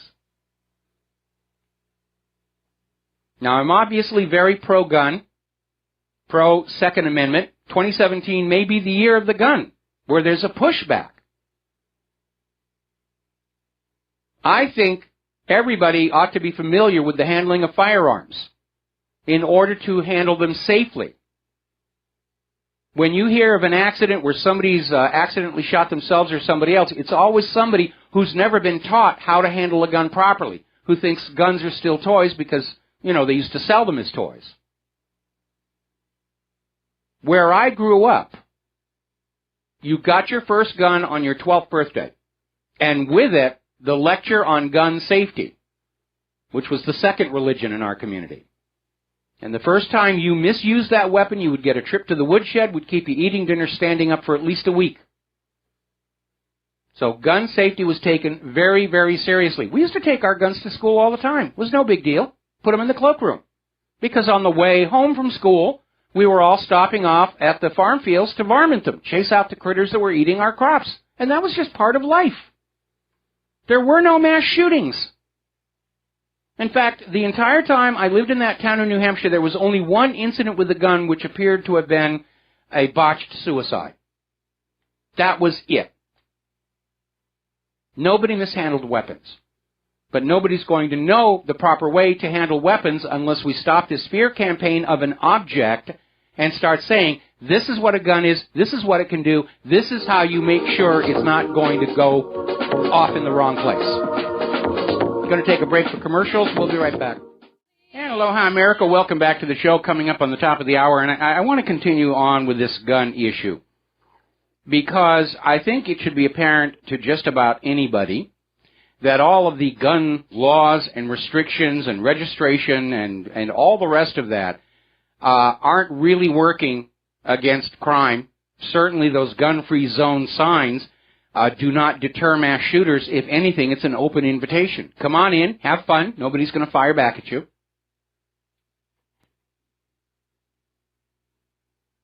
It's just another excuse to create a bureaucracy for tracking the American people, for tracking the law-abiding citizens, because, let's be honest, criminals and terrorists don't register their weapons.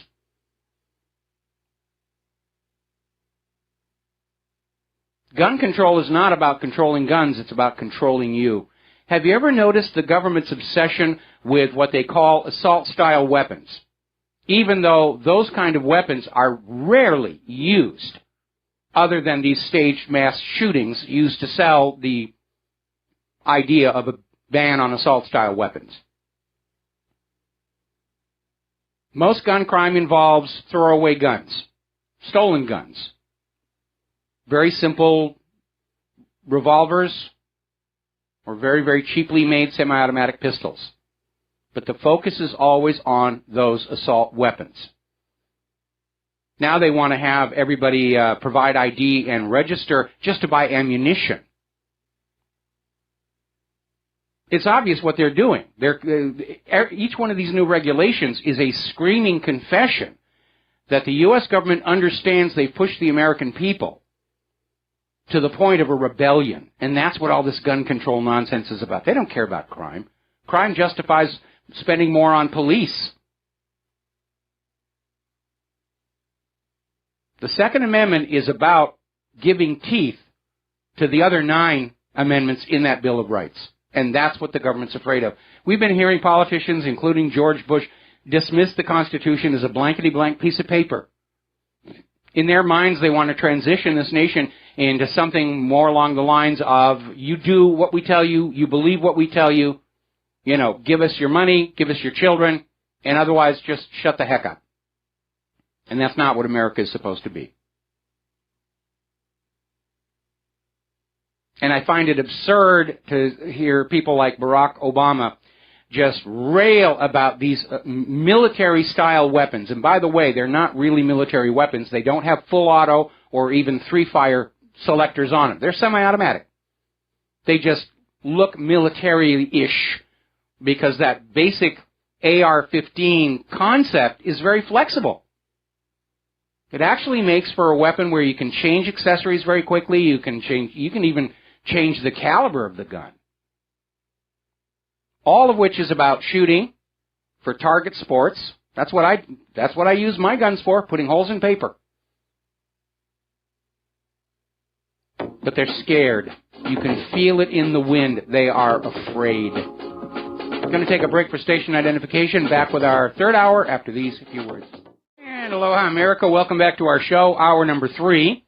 And the phone lines are open, 800-313-9443.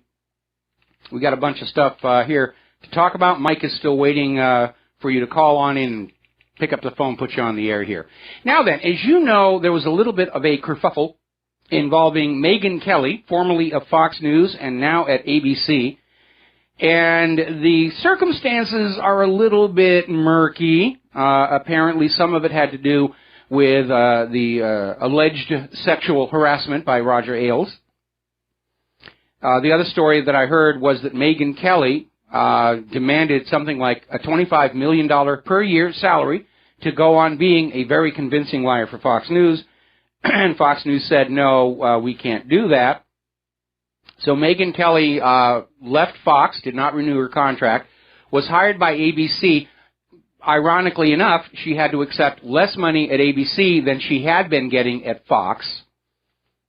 Poor baby. She's going to have to live on just a few $1 million a year. Well, ABC is probably already regretting that decision because apparently ABC's ratings have plunged when Megyn Kelly showed up. The American people are not responding to these paid professional liars anymore, these actors and actresses, because that's really what they are. Those people like Brian Williams and Megyn Kelly and Ann Coulter, well, maybe not quite so much Ann Coulter, they don't go out and do reporting. They don't do journalism. They don't even vet the stories. They wear their makeup and they spray their hair and they sit in the studio lights and they read the teleprompter. And they read it with great sincerity. And that's what they're paid to do. And they get a lot of money. They get a lot of money for that. So ABC may have misstepped there. And again, I want to go back and say that I think it would be a good thing for Donald Trump on taking office to use the existing anti-monopoly laws to break up these giant media corporations, to bring back a diversity of opinion, a diversity of perspective, a diversity of information, everybody cross-checking each other. Because that's what we have now in the independent media. We're always checking on each other. Make sure nobody's getting into trouble, getting something wrong. You look at the whoppers that have come out of the corporate media lately, what am I saying, lately, all along. Saddam's nukes, Assad's sarin gas. Trump hired prostitutes in Moscow to deface the Obama's bed at the hotel. I mean, they're still dealing with that one. Now McCain is being grilled by the media about did he actually believe this document when he forwarded it along to the intelligence agencies. So they're all scrambling and pointing fingers at each other. I look back on people like Edward R. Murrow as representing the best that media can be, whether it's traditional, corporate, or independent. In my mind, Murrow was definitely a hero. And that's not to say that he wasn't compromised and he wasn't keeping secrets. There was an interesting story that apparently Edward R. Murrow was one of the very few reporters invited to meet with Roosevelt at the White House following the attack on Pearl Harbor. And then years later, he was asked, in light of the revelations that Pearl Harbor had not been a surprise, somebody asked him, what was talked about at the White House. Edward R. Murrow apparently said, that story could pay for my kid's college education, so you're not going to get it for free. Little something there. But I do love his speech about wires and lights in a box because it does apply equally to the age of the Internet. And as I mentioned earlier in the show, with all of this chaos going on in the corporate media, we here in the independent media have to be real journalists. We have to fact check. We have to get confirmation. We have to behave more professionally than the paid professionals over at the corporate media in order to survive and ultimately to prevail. I think 2017 is going to be the year of the rise of independent media. So come along for the trip. It'll be fun. We have callers here. Let's start with Sean in Colorado. Aloha. Welcome to the show. What's on your mind? Hi there. Yeah, I agree with you. 2017, we are in the turning point. And I call it the real media versus the drain stream media because it's going down the drain. So, I think that's definitely a good name for it, but I stopped using the word mainstream media because they're not the mainstream anymore. The vast majority of people are coming to the Internet and the independent media to find out what's going on. Their numbers are going down, our numbers are going up, and there isn't much of anything that they can do to reverse it because all the corporate media can do is try and come up with another big whopping lie to lure people back, which may have been one of the reasons that they went with this P-Gate story. Right. Michael, I hope you don't mind if I ask you a question. I sent you an email about a cryptocurrency. Did you have time to look at Cloakcoin at all? Yeah, actually I did, and I'm probably a little behind the curve in terms of cryptocurrencies. I have everybody saying, "Oh, you got to get with Bitcoin and the rest of it," but you know, I'm still a big believer in coinage and paper notes. And I really do need to come up to speed on that. I haven't satisfied myself that these really represent a good basis for an alternative economy because they are completely disconnected from a commodity base for valuation and are subject to manipulation just because by virtue of the fact that they are virtual. But I really should look at those, and I'll look at Cloak.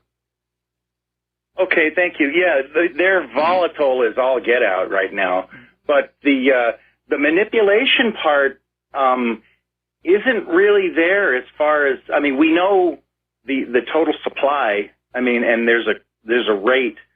It's like an interest rate in a bank account, and they've really made a lot of progress since Bitcoin because miners are no longer necessary, and they're very energy wasteful, and as long as you just own some, it's called proof of stake now instead of proof of work. So it's really evolving. And I live in Colorado, and what I'm really interested in is having them be used for the and I don't even smoke. I don't care. I'm not judging it, but the legal marijuana business here, they are still not allowed to have bank accounts, federally insured bank accounts. So this might be a loophole where they really couldn't do much about it. It's entirely possible, and certainly worth looking at. I mean, the more oppressive and abusive our traditional economic banking system becomes, the more people are justified looking for alternatives. And in the end, currency is whatever any two people agree to use as a medium of exchange. And we know the Federal Reserve wants us to be dependent on their Federal Reserve notes, but there is, in fact, no law against any group of individuals deciding they want to use something else. And this attack on the Liberty dollar and the Ron Paul dollar, I think, was just a pure expression of George W. Bush's ego. Because nobody bothered with the Liberty dollar until they put Ron Paul's face on it. And that's when it all got really ugly. And it's another reminder. It's so hard for our children to learn how to become adults in a country that's being governed by children. Yeah. Well, hey, Michael, thanks for taking a look at that. And, where there is freedom, there is the opportunity for prosperity. So I say bring it on. Absolutely. And again, going back to the model of the collapse of the Soviet Union, there were some months where it was really, really difficult, and people had to rely on each other, their friends, their neighbors in their neighborhood to get through. But certainly life in the Russian republics today is a heck of a lot better than it was under the old Soviet rule.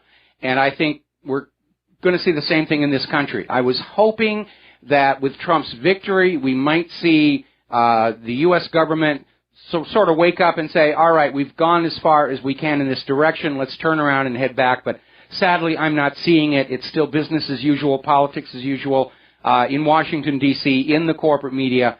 So they're obviously beyond any kind of rehabilitation or repentance. Right. It's time to burn the weeds, Michael. Yes.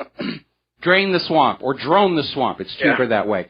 All right, thanks an awful lot. We're going to switch over to James in Tokyo. James, Ohio gozaimasu, o genki desu ka? What's on your mind today? Genki desu. Happy belated New Year to you and that harp playing angel. Yes. I want to give my take on the dirtiest transition that I've ever seen in my lifetime. Yes. You're reading about the Russian report, how Russia is trying to undermine Americans' confidence in the election, and they were trying to hurt the electability of Hillary. I mean, first of all, Hillary hurt her own electability by being so corrupt. Yes. I kind of wonder, like, who the hell is sticking their neck out to try and protect Hillary? Number one, and everybody who got rich off of that 1980s CIA gun and drug running operation, everybody connected with that, including the CIA as an institution itself. That's why they were trying to get Hillary in there and keep her protected.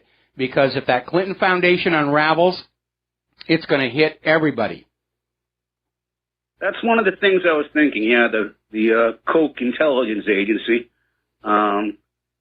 You have a lot of people that don't want to see change, and I also think, a lot of the politicians too, because you had like George Bush Sr., you had Bill Clinton, you had the other Bush, you have Obama, and every time there's a transition, all the time it goes smoothly because they continue what the last person did. I don't see any difference between Obama and Bush. They just continue. And now is the first time in my lifetime that I see someone totally outside who wants to change everything and actually probably does want to make America great again in his heart. And I don't think they can accept it. Well, the entrenched oligarchs establishment, they've been very comfortable for the last 30 years. And no, they don't want things to change because the system works for them. They have power, privilege, wealth. Wealth just flows to them automatically. They don't have to do anything for it. Who would want to, if you were the beneficiary of that system, you wouldn't want it to change. If I were the beneficiary of that system, I wouldn't want it to change. Okay, let's be very honest here. But it's destabilizing for the country as a whole. I think a big reason Trump won the election is the public perception of him is he was an outsider. But we also understand he's an outsider going into a government that still consists mostly of the insiders, and they're absolutely adamantly opposed to him. And that's why I keep reminding everybody, Donald Trump by himself cannot accomplish anything because he's facing an obstructionist Congress. He's facing an openly hostile corporate media. And the only way Trump is going to be able to accomplish anything is if we, the American people, stand shoulder to shoulder with our President Donald Trump and glare through the windows of those representatives and senators to remind them they work for us, they're supposed to represent us, not Israel, not the military-industrial complex, not Big Pharma. And if they forget that, next election we will do to them what we just got done doing to Hillary. We will overcome the election fraud and get them kicked out of office. And we need to do that with Trump. Let me finish this one thought. With Trump's election, our job is not over. It is just now beginning. Thanks for your thoughts on that. And I want to add one last thing. I really like the way that Trump handled that press conference calling CNN fake news. It's really nice to see finally somebody that I feel is like an actual leader who stands up to people. Yeah, I mean, it's great to watch here, and of course, the corporate media is saying, well, he lacks polish and he lacks sophistication. Who cares? Okay, when you bring a plumber into your home to fix the toilet, you don't care if his underwear is showing above his blue jeans or anything. You want somebody who can do the job. And Trump sold himself as the man who can drain the swamp, and that's what we, the American people, want. And we don't care how he sounds or how he looks, or if he says something that offends some hypersensitive buttercup someplace else. We really don't care. There's a job that needs to be done. Trump is our leader. We're going to have to help him get that job done because, unfortunately, the entire swamp is against him. Thanks a lot, Mike. You have a good day. All right, same to you, and we're going to switch over to Nick in Southern California. Aloha, welcome to the show. What's on your mind? Aloha, Mike. You're on the air. Yeah. So I saw a book at Target, Megyn Kelly, I think she wrote it, called Settling for More. And I find that ironic because apparently she had to settle for less when she moved over to NBC. Yes. But I also wanted to comment that I was raised almost the same way that you were with gun safety. The irony is I'm in Southern California, and I don't have too many people around me like that. I was the one kid in class. We got the gun when we were 12 years old. Mm-hmm. We were allowed to go hunting once we passed the safety course. And such things as muzzle safety are the reasons that people get hurt with guns. It's just ridiculous that people are so unfamiliar with guns that it's dangerous if they ever touch one nowadays, you know? Yeah, I mean, that's the interesting thing is the most dangerous people to have guns are those gun grabbers because they have no idea what to do with them.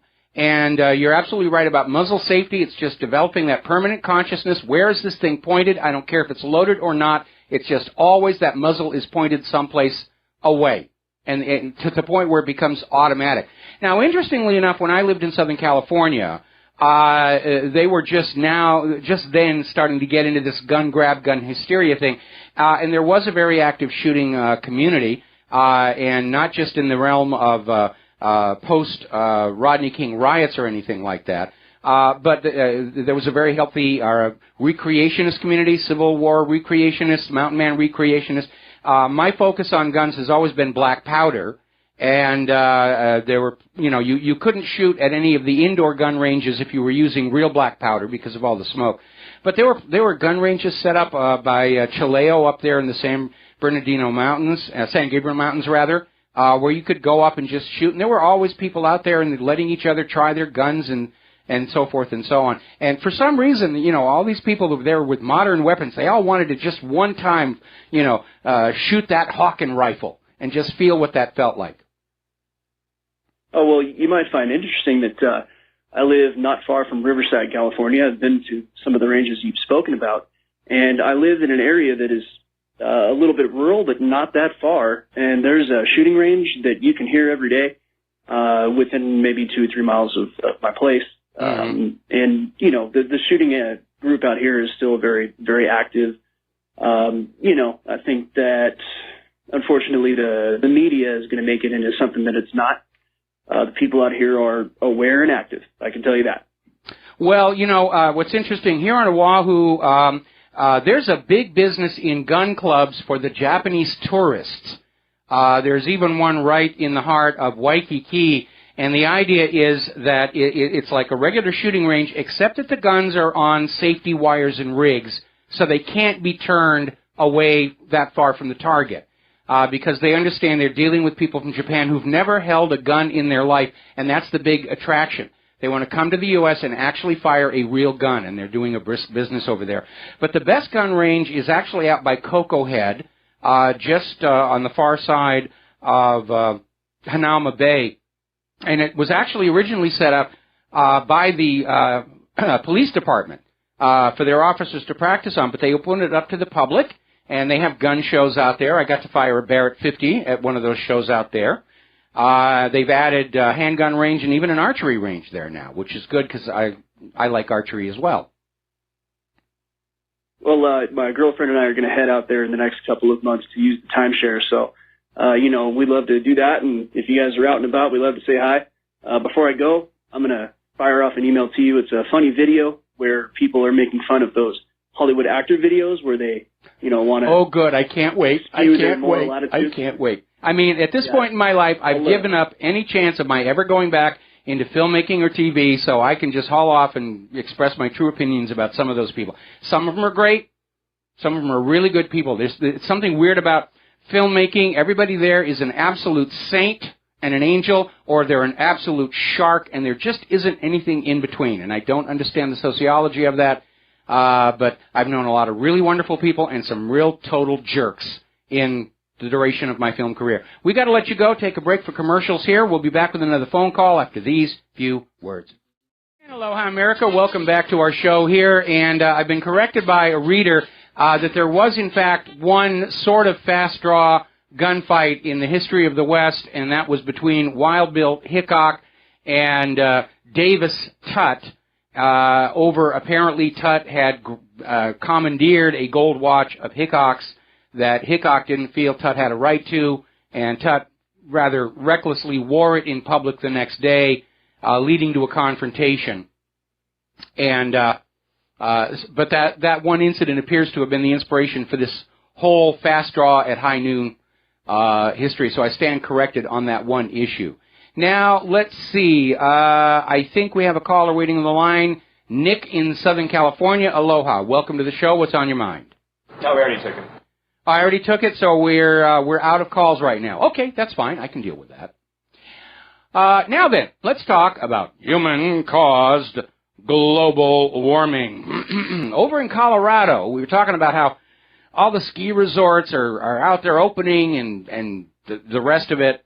Colorado is actually having to close their ski resorts. Arapahoe Basin has closed all ski services as of today. Monarch Mountain is closing. Crested Butte actually closed on Monday. The reason? Way too much snow. They are very concerned about the dangers of avalanches, and the conditions are too dangerous. We heard the same thing up in Montana, where they're closing the ski resorts because of the wind chill factor being a danger. Let's see, apparently in Park City, Utah, they're getting a very, very heavy, unusually heavy dusting of snow here. And over in Portland, Oregon, they had a little bit of snow a couple of days ago, and everybody said, oh, it's snowing, it's no big deal, it's just a dusting, you're a bunch of, weaklings if you're upset by that snow. Well, it's really settled in hard there as well, calling it real snow. The death toll in Europe due to cold has now reached 65. At a minimum, there may be bodies underneath all the snow and ice that will not be visible until the spring melt here. But it is, as the Old Farmer's Almanac predicted, a very hard winter we are coming up on. And to nobody's surprise, of course, the corporate media is flooding out a bunch of stories saying the fact that there's snow and ice and freezing cold is no reason to question human-caused global warming, because global warming is climate and weather is snow and ice is just weather, and the two are completely different. No, they aren't. Climate is weather averaged over time. If you have a cold climate, you have cold weather. If you have a warming climate, you should have warming weather. You're not getting that. And they're still out there pushing this lemon,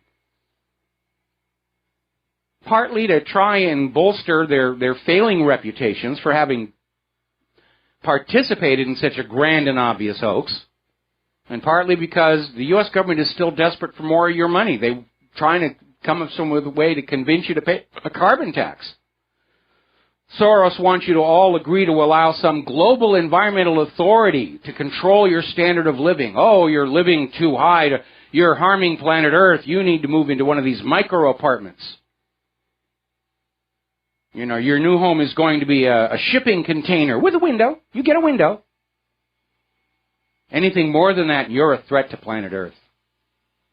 So let's talk about computers, computerization, the out-of-control cybercrime, malware, ransomware, and especially getting into this issue about all your computerized devices.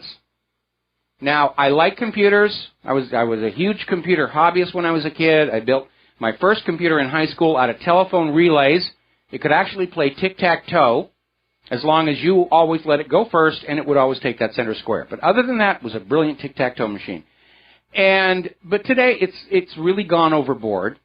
People are talking about the Internet of Things, and all of these processors connected to the net represent another vector for cybercriminals to use. Now, apparently, Netflix users are being targeted with an email scam that tricks them into turning over their credit card details. It's a phishing scam. The email appears to be from Netflix and asks you to update your membership details. And you should always, always be careful about any email that says you have to update your details. Or even worse, the scare tactic. Your account's been compromised. You need to log on in and change your password. Those are scams as well. Have to be very careful about all of this. The government's not going to take care of you. You got to take care of yourself. We'll be right back. And aloha, America. Welcome back to the show here. And I'm going to step back here, getting back to this issue about Donald Trump calling CNN the fake news over the bogus report that a member of his campaign had met with a Russian representative, which turned out to be completely false, a case of mistaken identity, to be generous.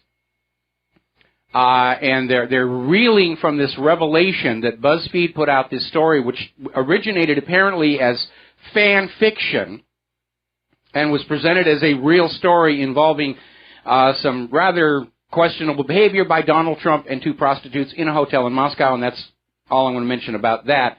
But they're now reeling from that. CNN has now gone on the attack, okay, saying that, well, you know, you shouldn't single us out because other corporate media outlets are also making these similar mistakes in the turmoil of modern news coverage. They're making excuses, and they're all pointing fingers at each other.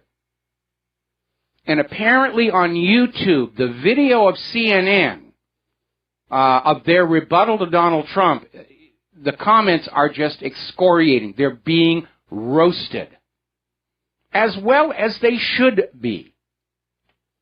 Now, in the middle of all this turmoil, Facebook is still trying to establish itself as the new authority over what is real news and what is fake news by launching their so-called journalism project, where they, Facebook, will be allowed to decide what is real and fake news. It's really a little bit out of control. Now then, apparently the prudes are coming on back in North Dakota. They're looking at a new law which, if it passes, will require all computers and smartphones and other digital devices sold in North Dakota to have porno blocking filters built in. Now, you can get past the filters if you're willing to pay North Dakota a fee. It's just another way to grab more money. And isn't that the way governments always work? Take something that's out there for free, ban it or require a license, and charge you money for it.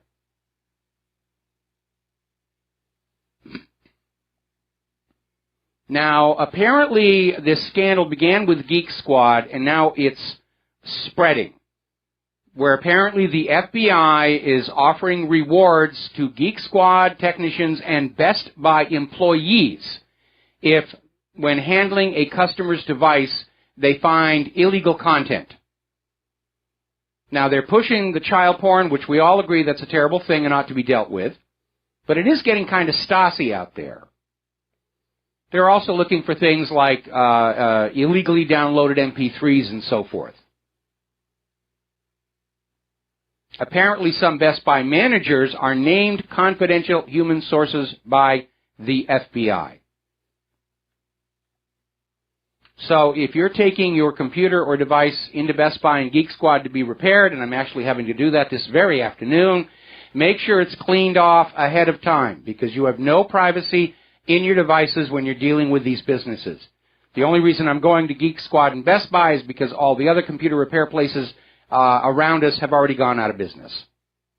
Now, here's where it gets interesting for those of you who got burned by Geek Squad and the Best Buy employees, because there's an article over in the Daily Mail in which James Clapper says it's entirely possible that Russian hackers could plant child porn on American computers. Now, we know that that's actually a very common occurrence for people to plant child porn on other people's computers to get them into trouble. It has happened. Some years ago, there was an individual up in Canada who was hacking into computers and planting child porn to get them in trouble with Canada's government, which has a very stern line on child porn. And he was doing it for business reasons, because he would not only get the individual's computer shut down, but the ISP as well. And he owned an ISP himself, and he'd go to all the customers who were all of a sudden cut off from the net and say, sign up with me. We'll get you plugged in by the end of the day.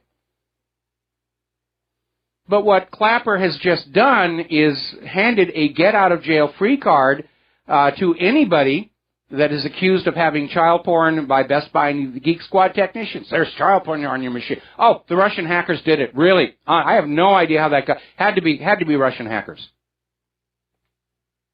I mean, it really is ridiculous. Another article coming on out here from Patriot Rising. It's time to get rid of social network surveillance. And sounding the alarm that if you are not already aware of this, you have no privacy anywhere in social media. Now, I use Facebook to basically put out stories and promote them. Claire uses her Facebook to promote her music. And that's basically it. But there are way too many people who post details of their personal life on social media, and then it backfires on them badly. It's a very silly, reckless thing to do.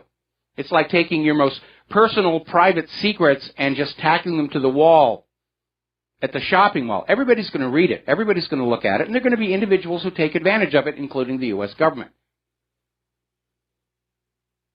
Now, the main issue I have with social media surveillance is, when it comes to the NSA, it is not a reliable source of hard intelligence, because everybody lies on social media, especially if they're trying to get a hot date for the weekend. They always want to make themselves look more important than they really are. Just puff themselves up to create a fantasy world in which they're important and they're doing great things. So, there's another warning coming on out about the latest generation of smartphone cameras that are ultra high resolution. And I don't know how real it is, but basically they're saying that flashing the peace sign in a picture taken by one of these high resolution cameras may provide enough data for somebody who knows you to forge your fingerprint for the phone's fingerprint sensor. And I've been hearing a lot of talk about how people are able to fake the pattern on the iris for companies that are using eye scanners and so forth. I'm not sure how real this is, but this is coming out of the National Institute of Informatics in Japan, saying that if you post the peace sign, there may be enough data there to bypass the fingerprint scanner. A little side story here. About a week ago, I had a little accident, and I seriously gouged my index finger to the point where my iPhone wouldn't recognize it.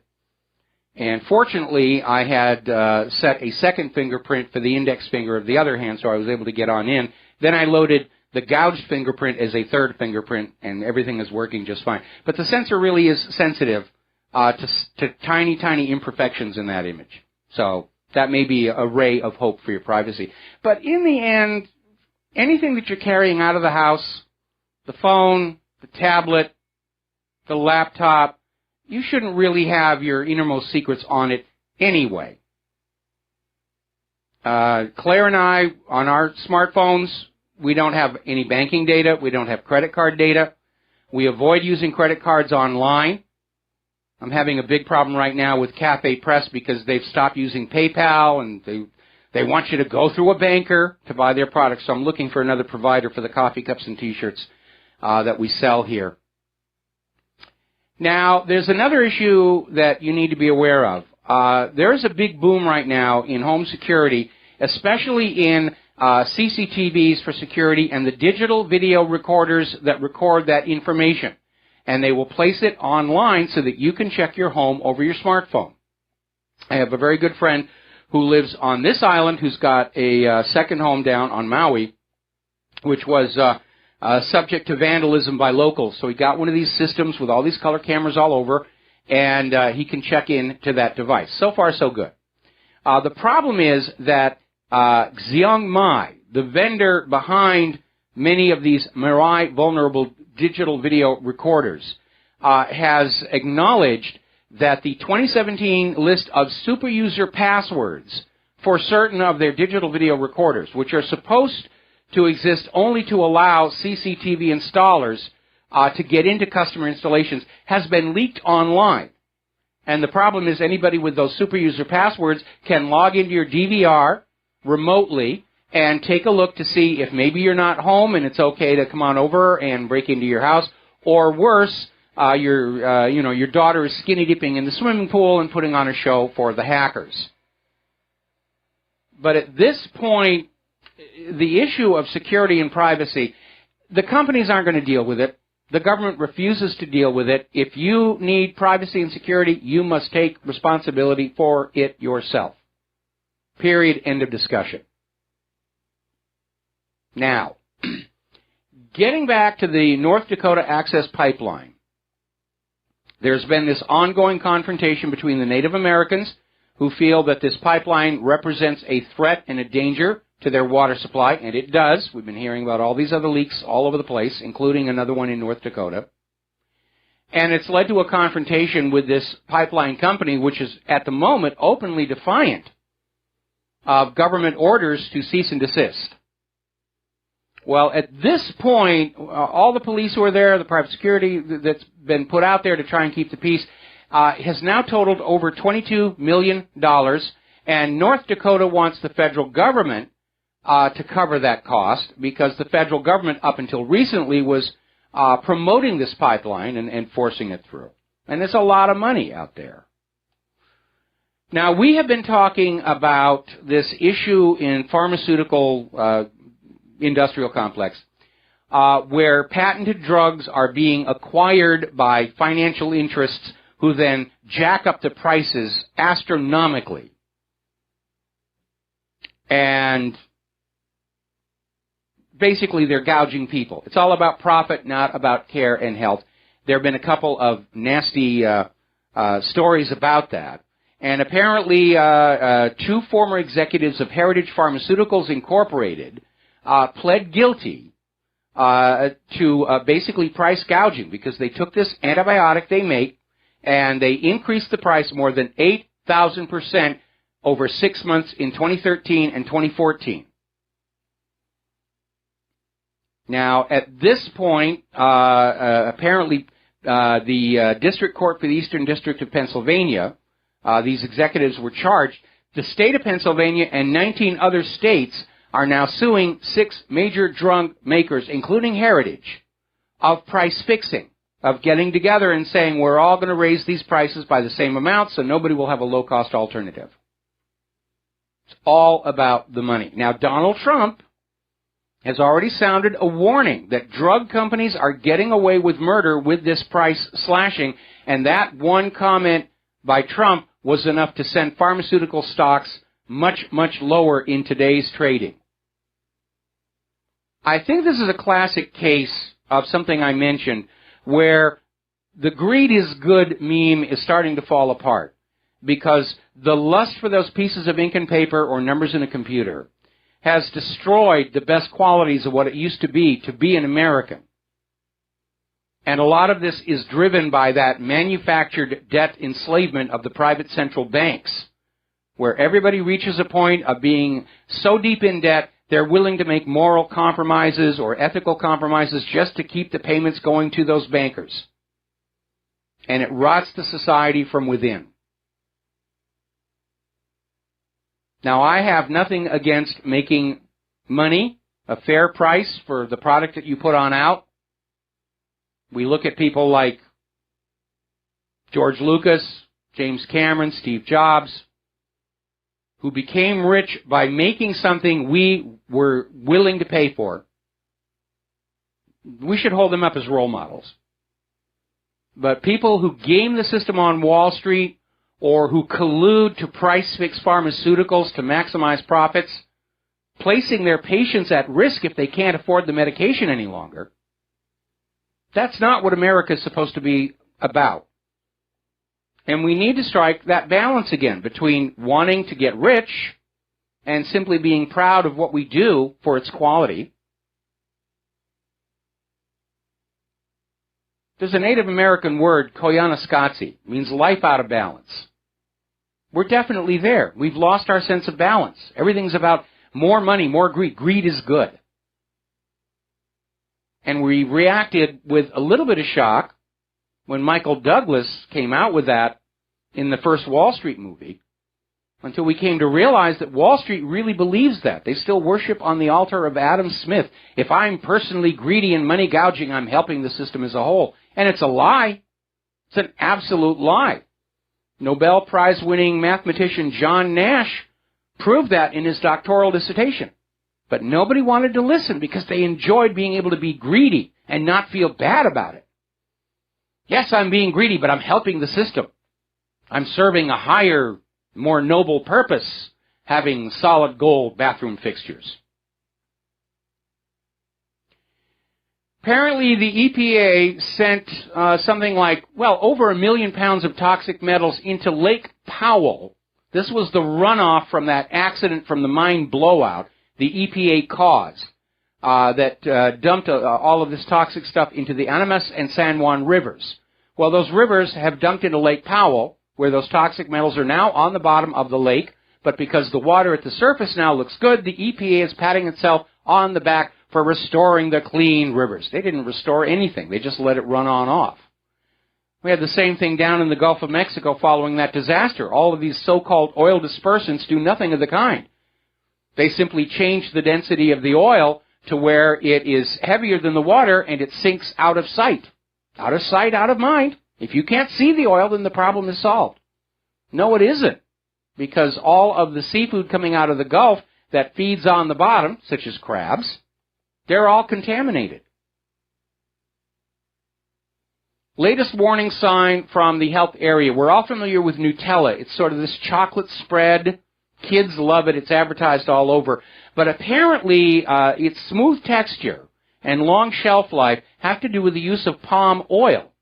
And the European Food Safety Authority is saying that palm oil is more carcinogenic than any other oil, following a similar claim issued by the World Health Organization. Now, Nutella's profits have taken a hit from this, and they're launching a televised campaign to say that how they use palm oil makes it non-carcinogenic. And if you believe that one, I have some of Saddam's nuclear weapons to sell you. All right, we're coming up here on our last commercial break and our last segment of the show, and we will be right back. And aloha, America. Welcome back to the show here, and we're going to jump back to what we talked about in the first hour, where the corporate media has really stepped in a big old bear trap, and they're thrashing around trying to figure out what they're going to do about it. And it all comes out of this unsubstantiated dossier alleging that the Russian government is blackmailing Donald Trump with dirt on illicit activities, including this story that while he was in Moscow, he hired a couple of prostitutes to, shall I put this delicately, deface the bed that the Obamas had slept in when they were visiting Moscow as well. Completely fictional. In fact, it turned out it was a fan fiction story that got grabbed and just went up the chain, went through John McCain to the intelligence agencies, and leaked it on out, and BuzzFeed ran with it, and because of BuzzFeed, the rest of the media jumped on board this sizzling, sensational story of Donald Trump and two prostitutes. And it's complete nonsense. And it's blown up in their face, and everybody's pointing fingers at each other and scrambling. And, of course, at this morning's news conference by Donald Trump, he refused to even take a question from a CNN reporter because he'd outed them on how they had reported falsely that a member of his campaign team had traveled to Europe to meet with a representative of the Russian government. And it didn't happen. So CNN is now raising on a busted flush. You would think they would pull back and say, all right, we made a goof here. And they're already out there saying, well, everybody makes goofs. We're not perfect. We acknowledge that and so forth. But I'm looking at the video on YouTube by Jake Tapper explaining why Donald Trump calling CNN fake news is just absolutely wrong. And he's got nothing to build on with CNN's record. And here's where it gets interesting. I mean, the comments are just ripping CNN apart. This video has 275 likes and 6,061 dislikes. And that is very, very telling. CNN is in serious... In fact, the entire corporate media is on suicide watch right now. Here we go. Now then, interestingly enough, everybody's trying to distance themselves from this embarrassment, and even liberal journalists are now attacking BuzzFeed for going with this story. Actually, they're angry. They've all been made to look silly with this nonsense. And they're turning on each other. And that's going to be a good thing, really. Remember when Conan O'Brien used to show these videos from small market TV stations all across the country, and the newsreaders were always saying the exact same thing word for word? I think those are going to go away. This unanimity of information and cooperation is about to go away. The corporate media is feeding on their own. It's a feeding frenzy. Just like with the sharks. There's one shark in the middle saying, look, up in the sky, it's CNN. Because that's exactly what just happened. The corporate media jumped the shark with this one. Everybody saw it. There's the music. Time for me to get out of here and get something useful done with the rest of the day. We'll be back tomorrow here, Thursday, on Republic Broadcasting. All you Rivero's Rangers, please remember you are part of the independent media. Take what you learn here, share it with everyone that you know, especially share around the story of the corporate media's latest embarrassment. And we'll be back tomorrow. Aloha, America.